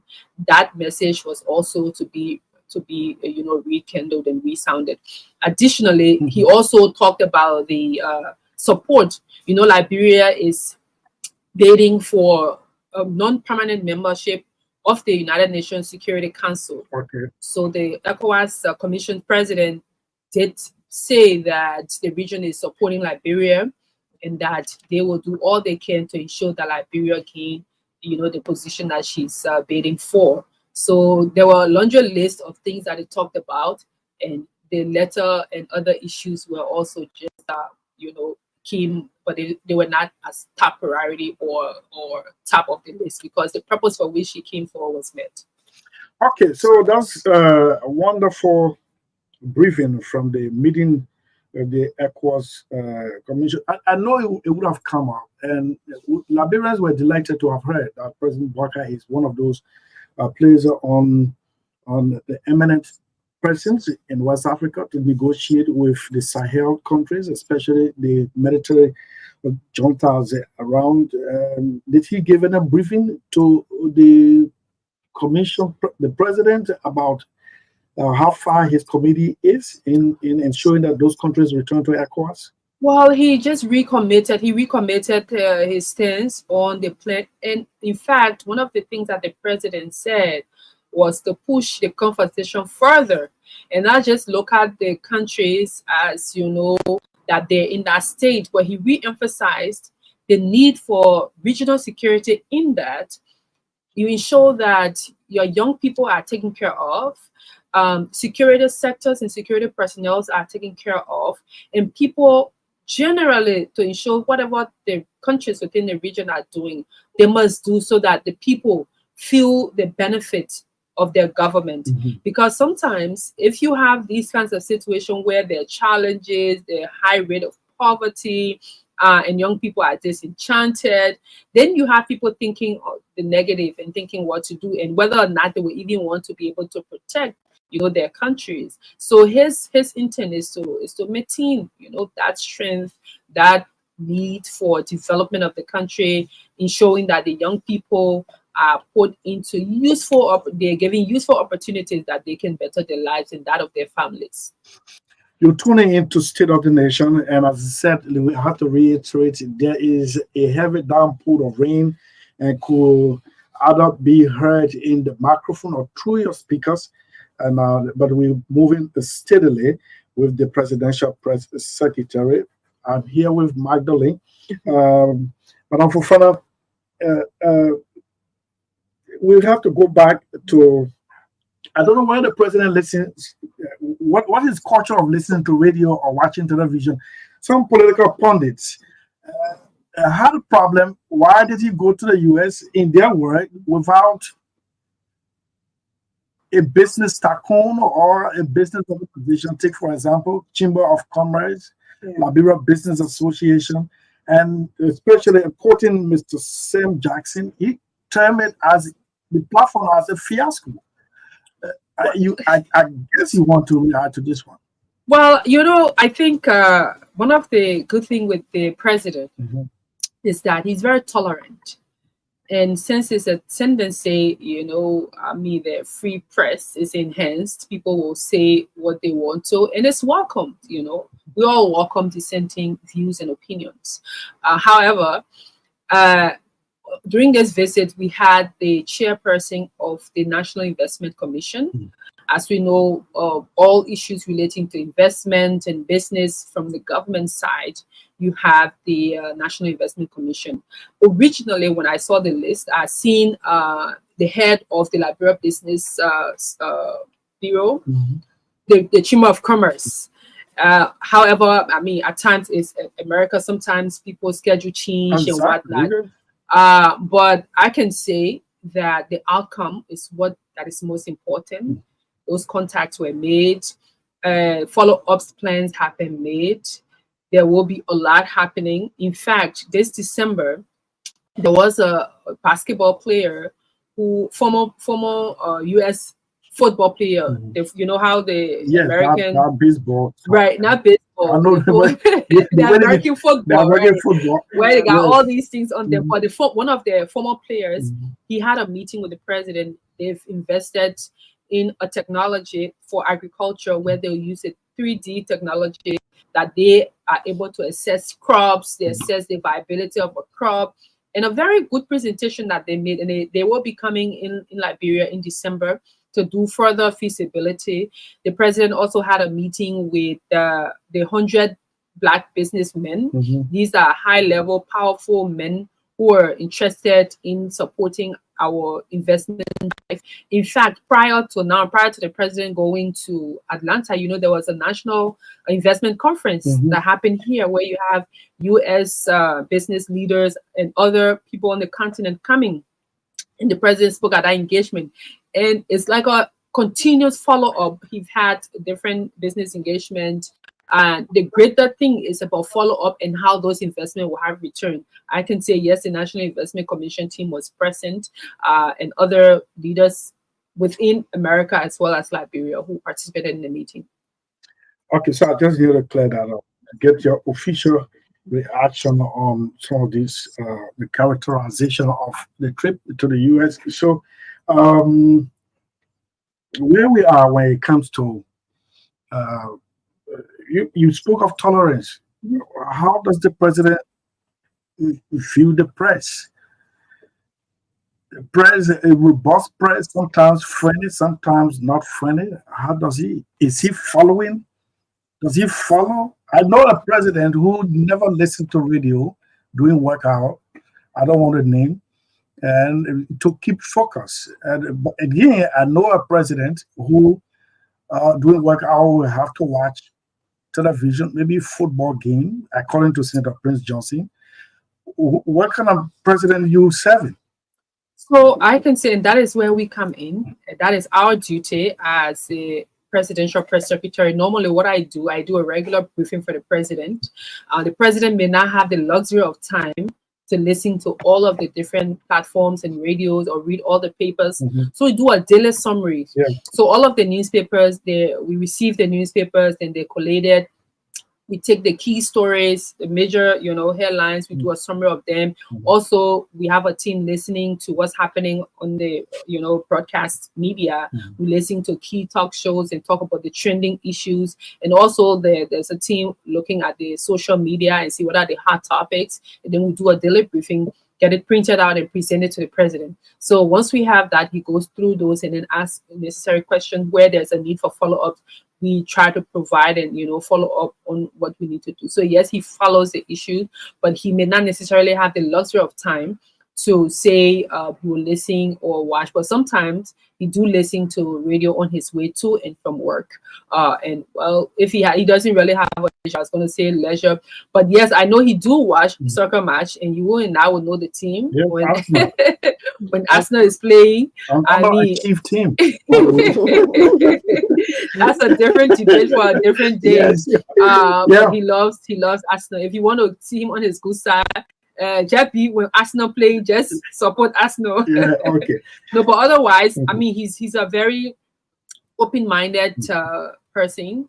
He really looks to having a free press, freedom of expression. That's why he always says that, y'all can listen, y'all can do whatever you can post on social media, but my intent and interest is to work for the Liberian people, and that's exactly what he's doing.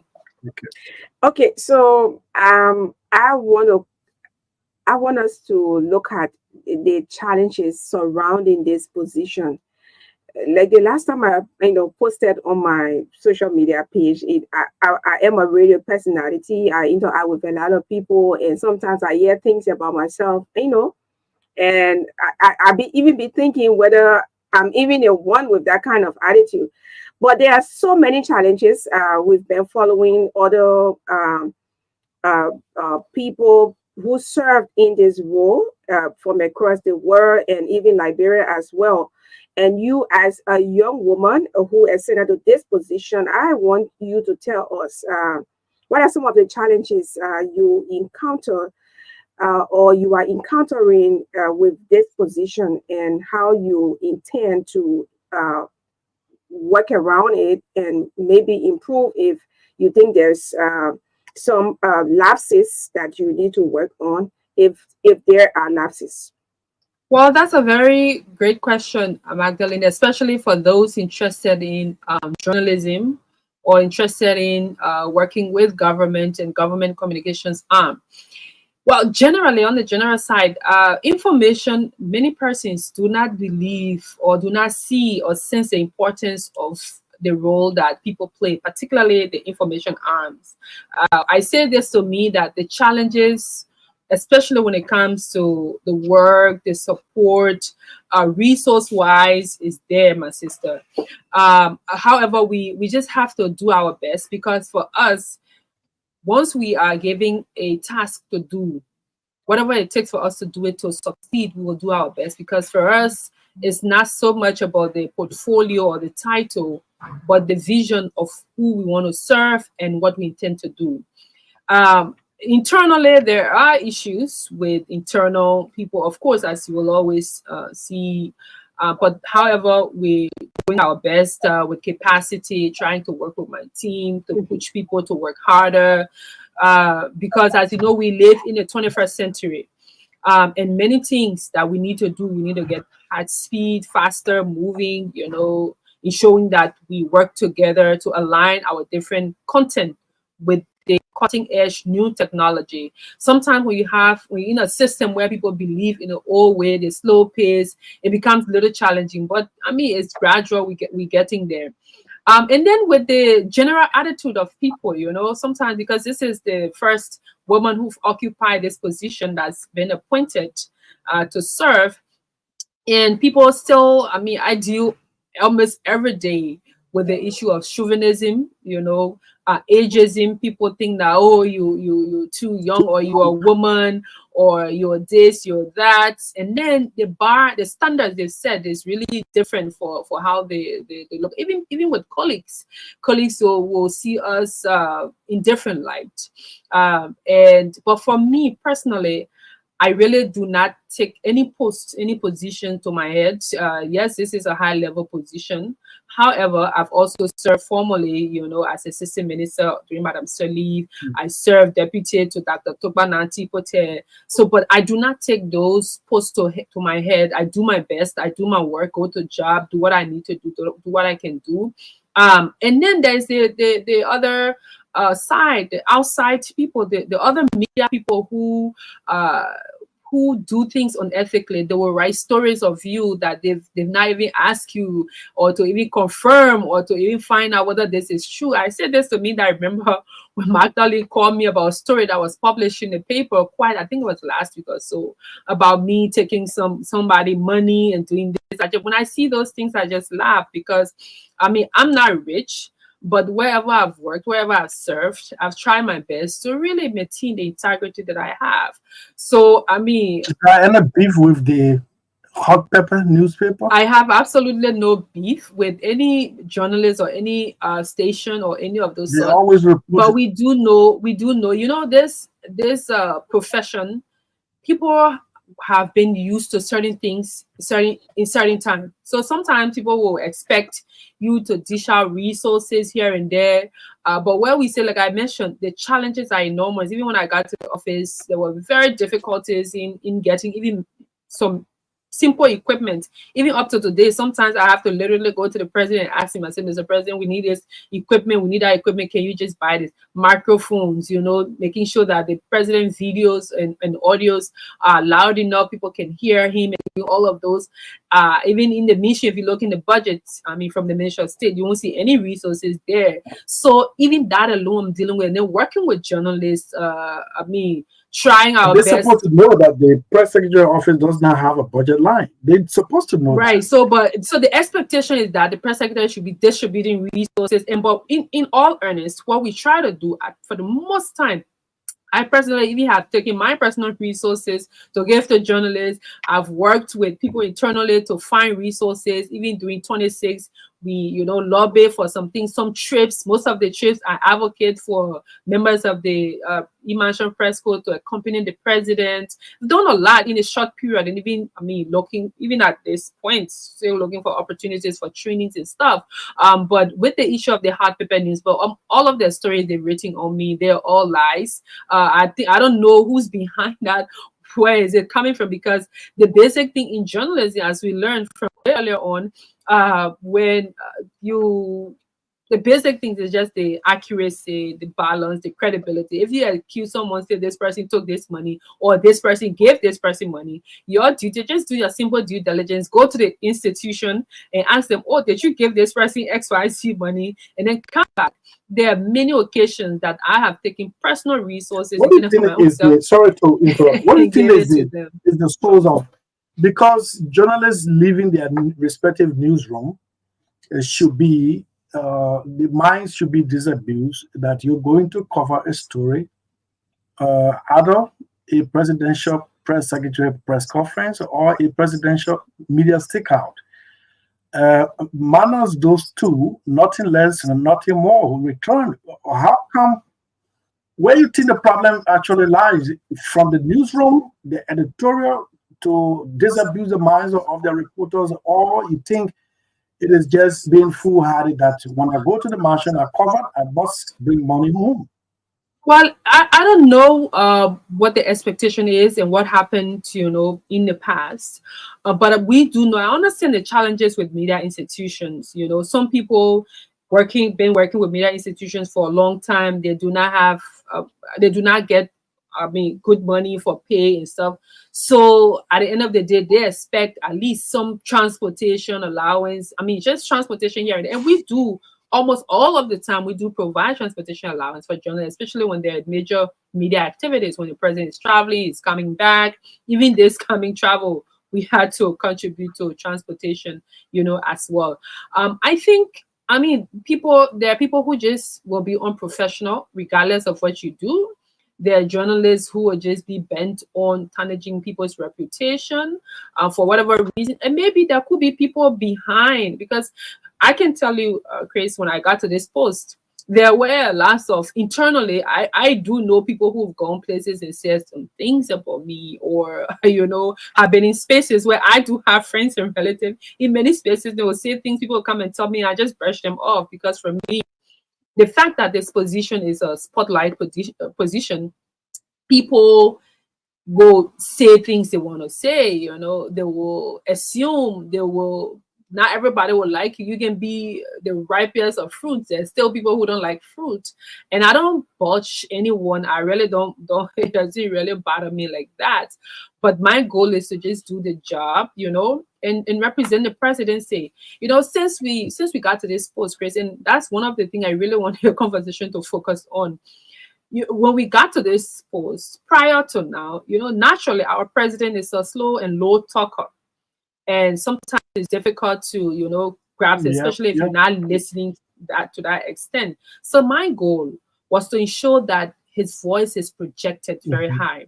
And before now, every visit, sometimes when the president travels somewhere, because there's no information out immediately, there's this perception, oh, you're going to this place, oh, you're going to one hospital, or all those lies. So what we've tried to do, trip he made in the US, you're going for treatment. Exactly, that's what they say. Exactly. So what I've tried to do with the team is that we do live broadcasts of almost all of the president's major activities, where he's speaking, who he's meeting, and all those things, so that the Liberian people themselves can follow through and hear and see. But I thought you said this man so and so, but here is who we see him speaking. So naturally, there won't be a need for you to come and say, oh, let's write, oh no, it's not true, it's here, oh, we did this.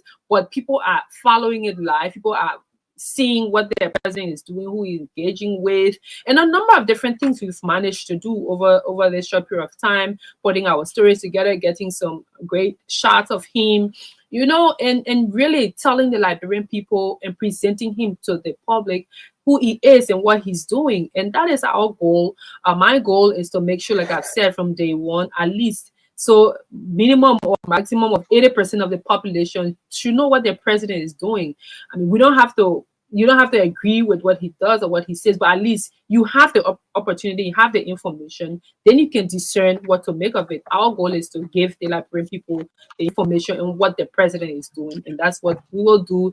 Regardless of what people say, the hate people will throw at us, the lies they will tell, the tabloid story they will write, whatever it is. But for me, I'm very hard to get easily distracted. If my goal is to do something, I'm going to go there.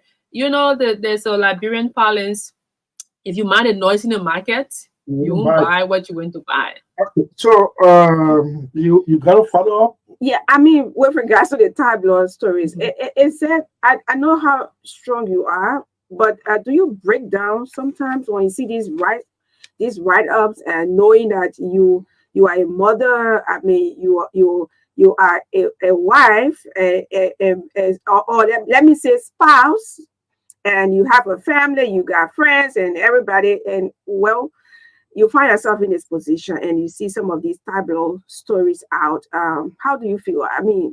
I know you're strong, but do you break down at times?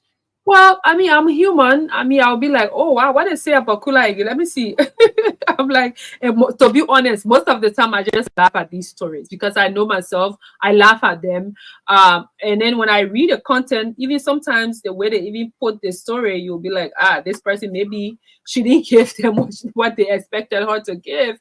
Or she got so much money they expect her to just be dashing money.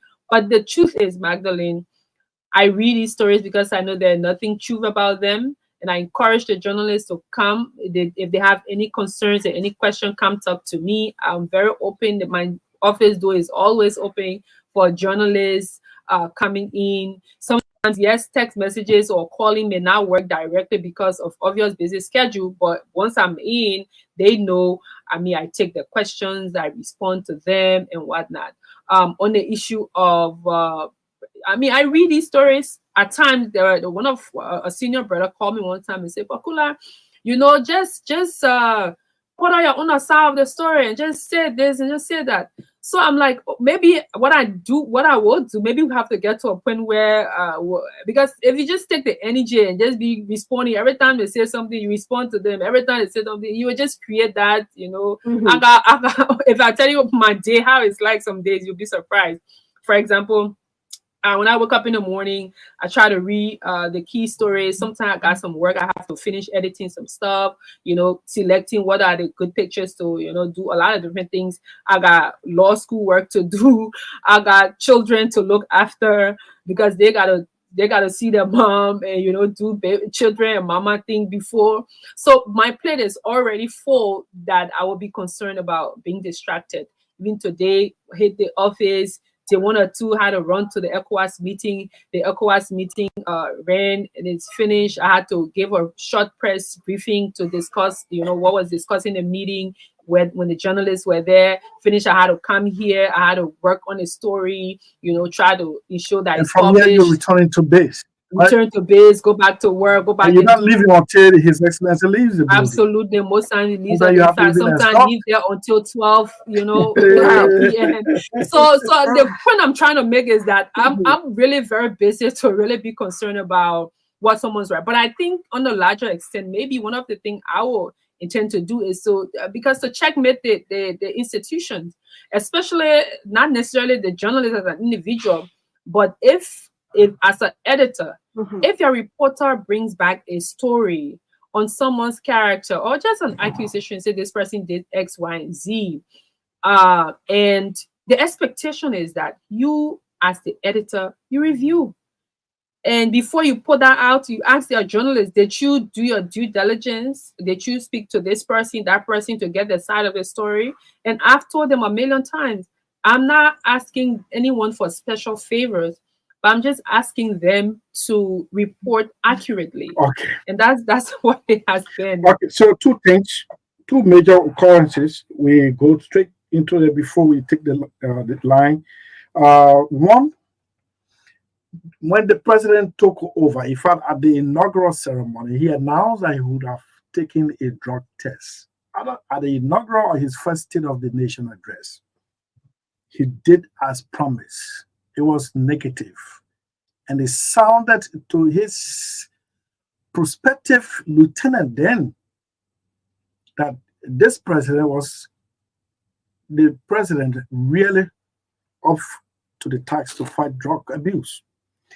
Unfortunately, the individual sent at DEA started to have some misunderstanding and had pardoned them once, twice. The third one, he said, well, enough is enough. Go and rest a little bit. And I will conduct an investigation. Investigation conducted.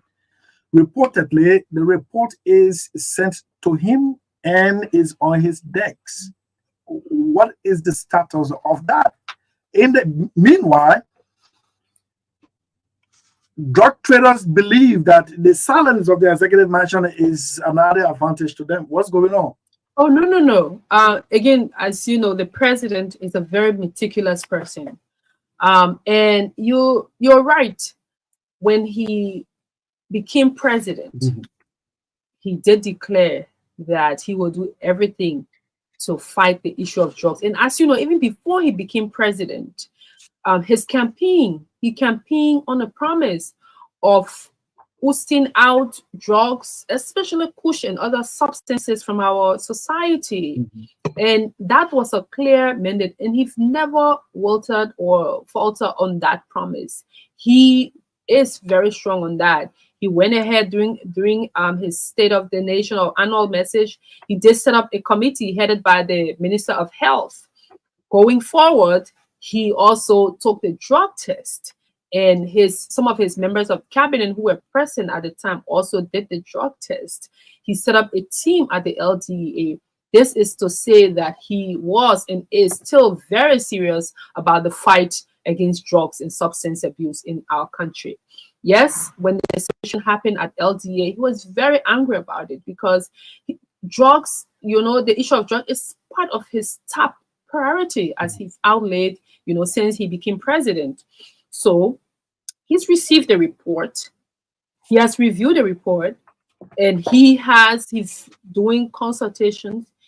At the end of it, very soon, you all will hear what action he's been taking or he has taken on that particular institution. No, the drugs warlords or cartels or however you may put it, they may think that the executive mansion is silent, but no, the executive mansion is not silent. As you know, very recently, even when he suspended the team at LDA, he also put someone in place as an officer in charge. And that person, Mr. Chris Peters, have really been working hard. And you saw very recently the raid that was supposed to happen, at the premises behind the CDC headquarters that started all this situation on last Thursday.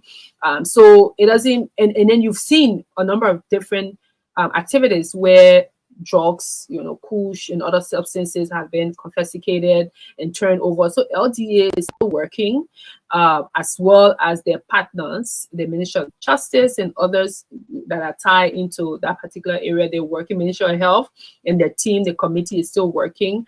Yes, that particular action of the president to suspend the leadership that he appointed, once he concludes in his decision is taking. Soon, very soon. Soon and very soon you'll hear. In the context of the definition of the president, the word soon. Again, Chris, you will hear as soon as the president makes the decision. I will communicate that to you all. Okay. And everyone. So the last one before we take the call, is it concerned about repeated agitation by the Congress for Democratic Change? One of those agitation last Thursday, and embarrass motorists, pedestrians, and the government security forces. Is he concerned?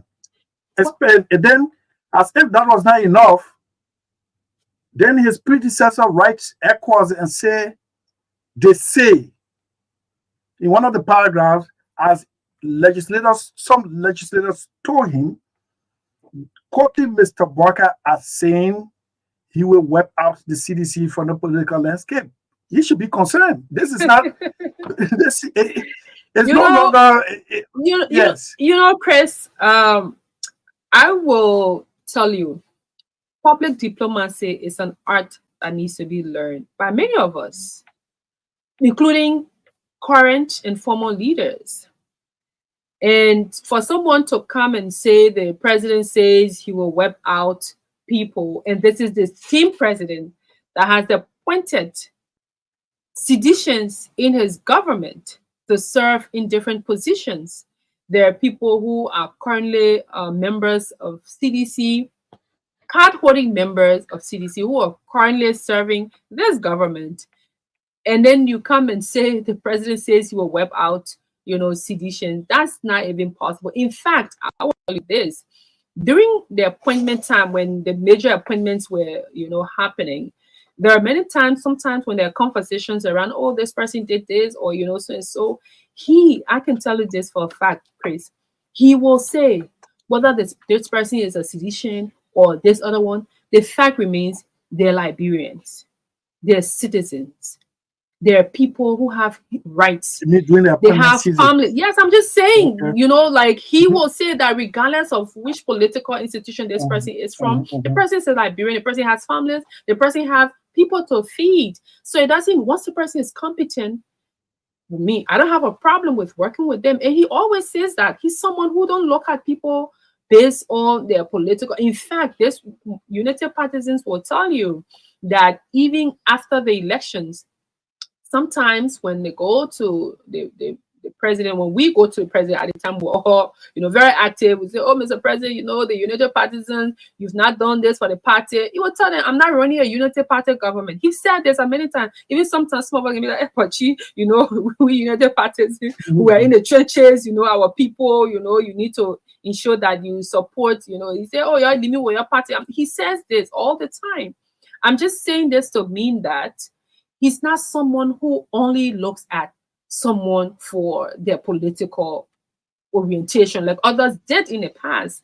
Like the former government, you have to wear barrett. Some of us were listed, blacklisted, that would never work. If you can't wear the beret, you can't get a job. Or if you even seen as, oh, this person have not gone to our rally or did not do that, you have professionals who were made to go places and to wear berets before they get jobs. But you've not seen that under President Boakai's administration. So for somebody to come and say, oh, President Boakai said he's going to do this, he's going to do that, it's just funny. And as former president, what he needed to have done, at least try to engage. Had he written, because there's some things. But others will place a call. Exactly. Man, the two of them should have access to the telephone connection. Exactly. And in fact, they're neighbors.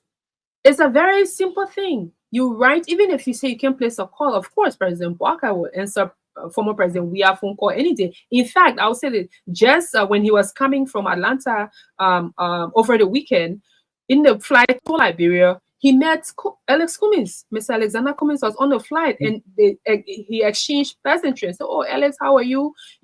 But let's meet soon when I get to Monrovia. When we got, he even asked him how long you are in town for. Mr. Cummins say, oh, I'm here for a long time. And he said, okay, let's find time, let's meet, let's sit down and talk. So this is what is expected. As a former president, there are some things that not everything you will write ECOWAS and write international organization. You are just president just yesterday. All you needed to have done, right, President Boakai said, these are my key concerns. I'm my partisan, and people are telling me XYZ, but I want us to have a dialogue. Let's talk. So we can know if President Boakai says, oh, I'm not meeting you, or, oh, no, this is what I'm intending to do, oh, no, this is what, then you can say, let me go to ECOWAS, but it's not just every little thing you complain thing around this on ECOWAS. Again, ECOWAS for everybody. I mean, but the president is the president of the country. He will run the country based on how he wants to run the country, and he's leading this country with their rest agenda on agriculture, roads, rule of law, education, sanitation, and tourism. And he's not changed, and he's committed to doing that for the Liberian people. For the sake of time, we will only take 5 calls because we've really run out of time. But here we are. While we are arranging to begin taking calls, Madam Press Secretary, you can tell me the reason, speculatively, how it all came about. Why did the president, and I'm playing the devil advocate now, the president removed Julia Ndi for attending the Clark Weir Foundation Gates of Hope commissioning ceremony? This what some member of the public saying appointed Kakura Kamara. Chris, you'll be disappointed to know that the president did not even know that Clark Weir was opening her foundation. Did they get an invitation? He didn't receive. I'm not sure he received an invitation because he didn't even know about it. So after the appointment, after we announced the appointment and we're having a conversation, then someone say, oh, but they say, oh, you former Vice President Joel Taylor says you did this because she attended a program. And he said, which program? So he really didn't even know that there was a program that she had attended. But one of the things that he said, and the reason for his appointment, is that there needs to be a new energy. There needs to be a learned arts and culture. You want to be able to showcase Liberia's potential, the cultural troops, the reactivation of the Keneja. Keneja was the National Cultural Center we have the national culture troupe, so that people feel the essence and the importance of our culture that has been learned. And for a very long time, he's really been thinking on many things. In fact, this is not only on the issue of culture. This president is concerned about many things, even in soccer. Even with the national county meet, he's told the Ministry of Youth and Sports team that his interest for the county meet is that the young people from the county themselves should participate, so that you regain that energy. He even talking about opening different amusement centers in the counties, and also the need for having national radio and television station in the 15 counties. So for this president, it's about the collectiveness and the openness of the entire system. It's not just to have one system over time. So his decision to have Ambassador Kekula Kamara to serve in that post is to bring that new energy, to ensure that our young children understand what culture is. Chris, you remember, I mean, for us, some of us who are growing up, we used to run to our television to watch the Malawala. Yes, the black and white TV. 7 o'clock, you got to do all your homework to make sure you're ready. You got no work to do, so you can go watch, Malawala. Okay. So he needs, or we need that energy that will drive us towards our culture. Yeah, we can take the calls now. 5 calls, short to the point. We've run out of time. Mind you, we have power outage.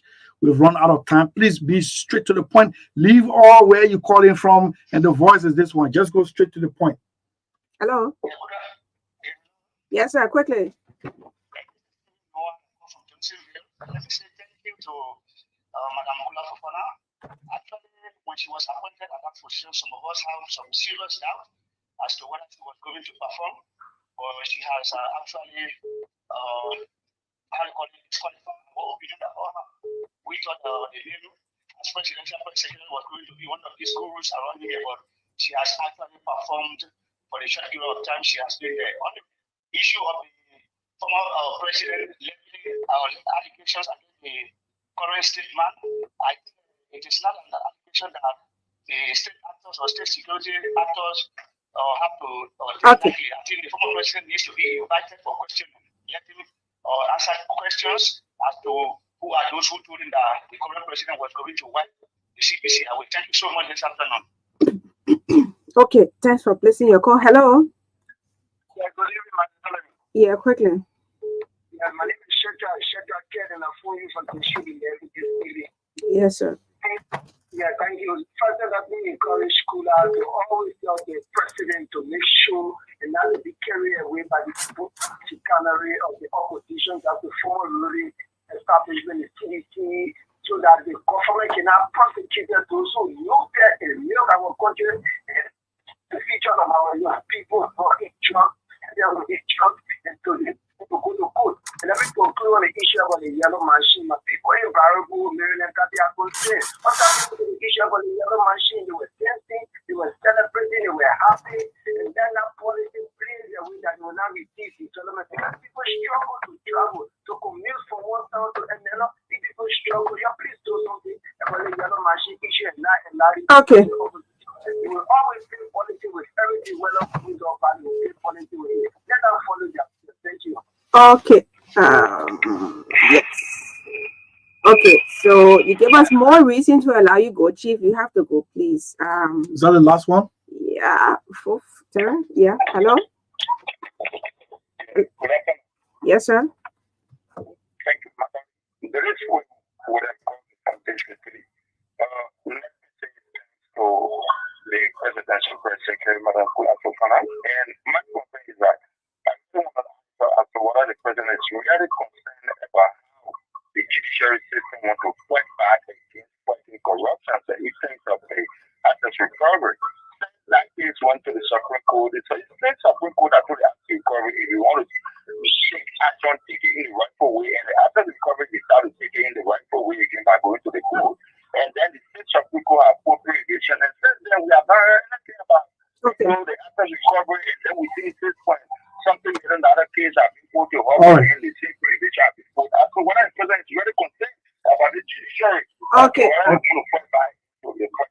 Okay, sorry. Time is fast spent. You have to go actually. Yes, Madam Press Secretary, you got the concerns, and mind you, if we should open the line, it's going to be a long list of callers trying to engage you with their mind, speaking to ask the question on their mind. But because of time factor, we have to abbreviate the call session. Let's hear your response to some of these questions. Well, let me say thank you to all of the callers, and sorry to those who wanted to call but can't. We'll try maybe next time. We'll ask Kristen to do 2 hours instead. 2 hours. Yeah. To give the callers ample time to talk, because we like to listen to the concerns of the people, so I'm able to brief the president properly.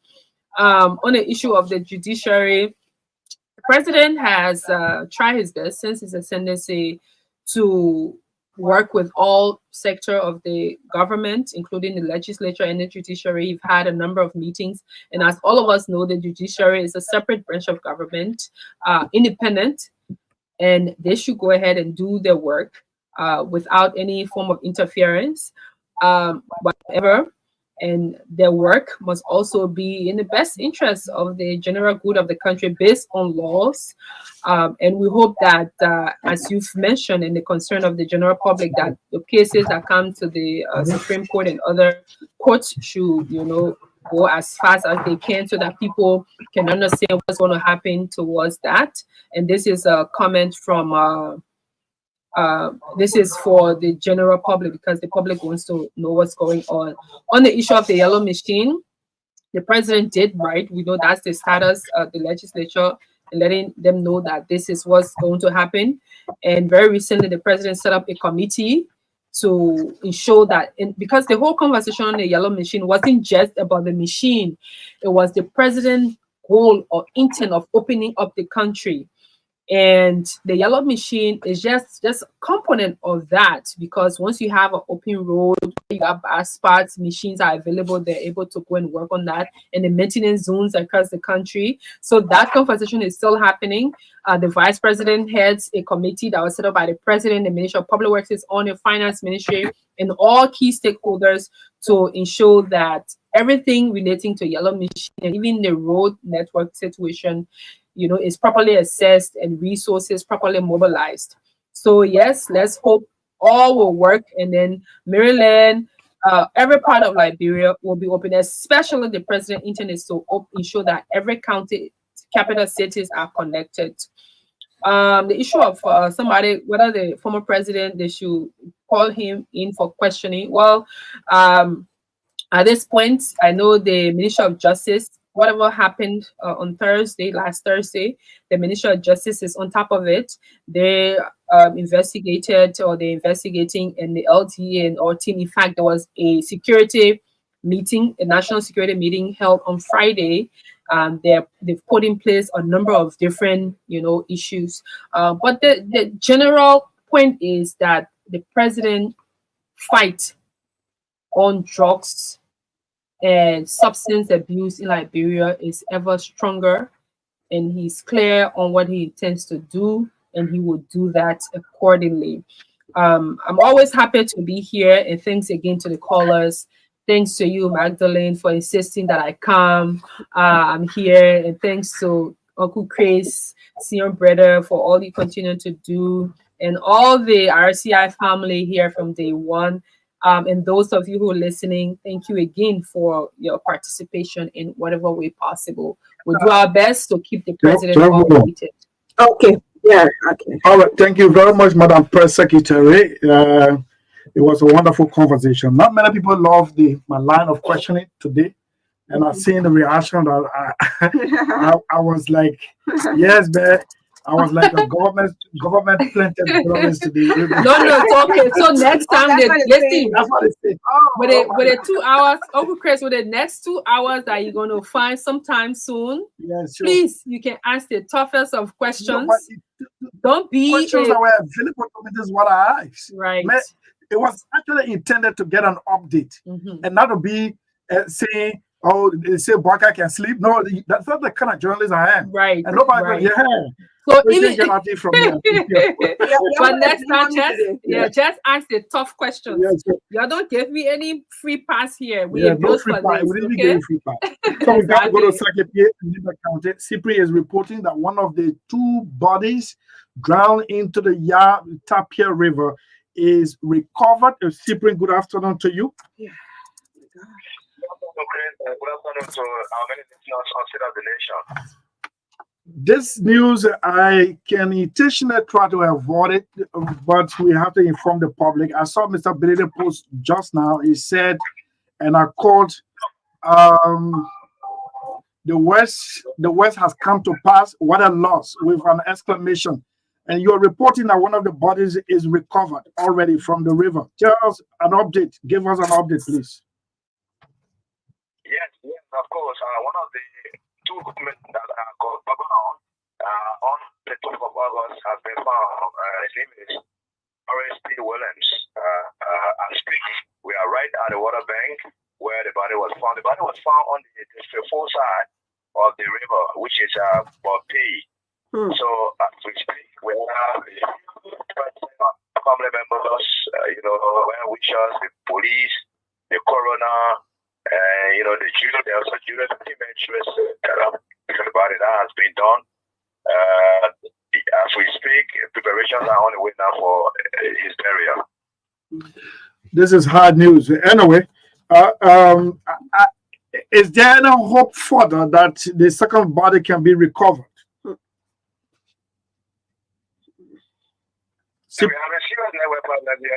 Yeah, I understand. Are there hopes that the second body could be recovered? Are there hopes?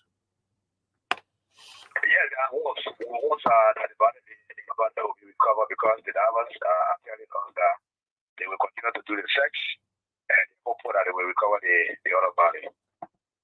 What's the mood like there as you prepare for burial?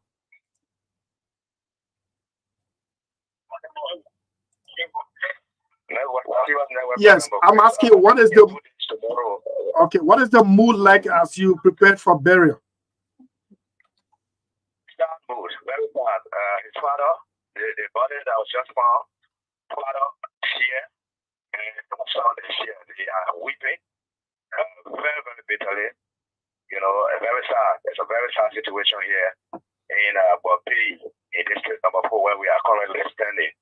Very, very sad. Chris, the body, I don't want to describe the condition. Yes, don't be graphic. Yeah, don't be graphic. On the 24th, his body being found today. Just imagine what is it.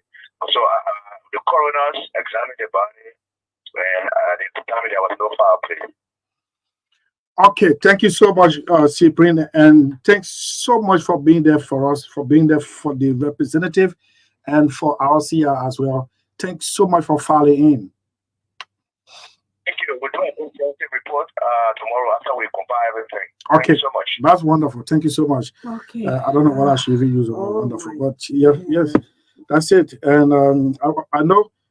Madam Press Secretary, on behalf of the President, you want to extend sympathy to Mr. Billy and the people of Nimba District 7? Absolutely. It's quite unfortunate. Every life in Liberia is very important, and this is a sad news, especially people who are going to find relief and support for our people on that side to build a bridge with this unfortunate situation. Our DPS condolences to the people of District 7, to Mr. Billy and his staff and family. And also the people of Nimba, because it's not just only District 7, Nimba County and the rest of Liberia, because one Liberian life is as important as all Liberians' life. So again, our DPS condolences on behalf of His Excellency, and also in my own name as a Liberian. I want to say you're sorry or take heart. It's the work of God.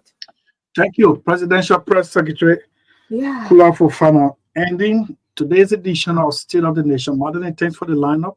Yeah. When are you bringing her back? Yeah, we will better arrange Yeah. that. Yeah, Okay. You know the woman are honorable now, Yes. so she's like that. Kula Fofana, your little sister you knew before. Yes. Yeah, so yeah. Okay. All right. So tomorrow, August 28th, they save the child. Yes. So Yes, street children, right? yes, Getting street street children. children. Yes. Oh yes, the Ministry of Gender. Yeah. A future project will be launched tomorrow by His Excellency. I know you're going to be.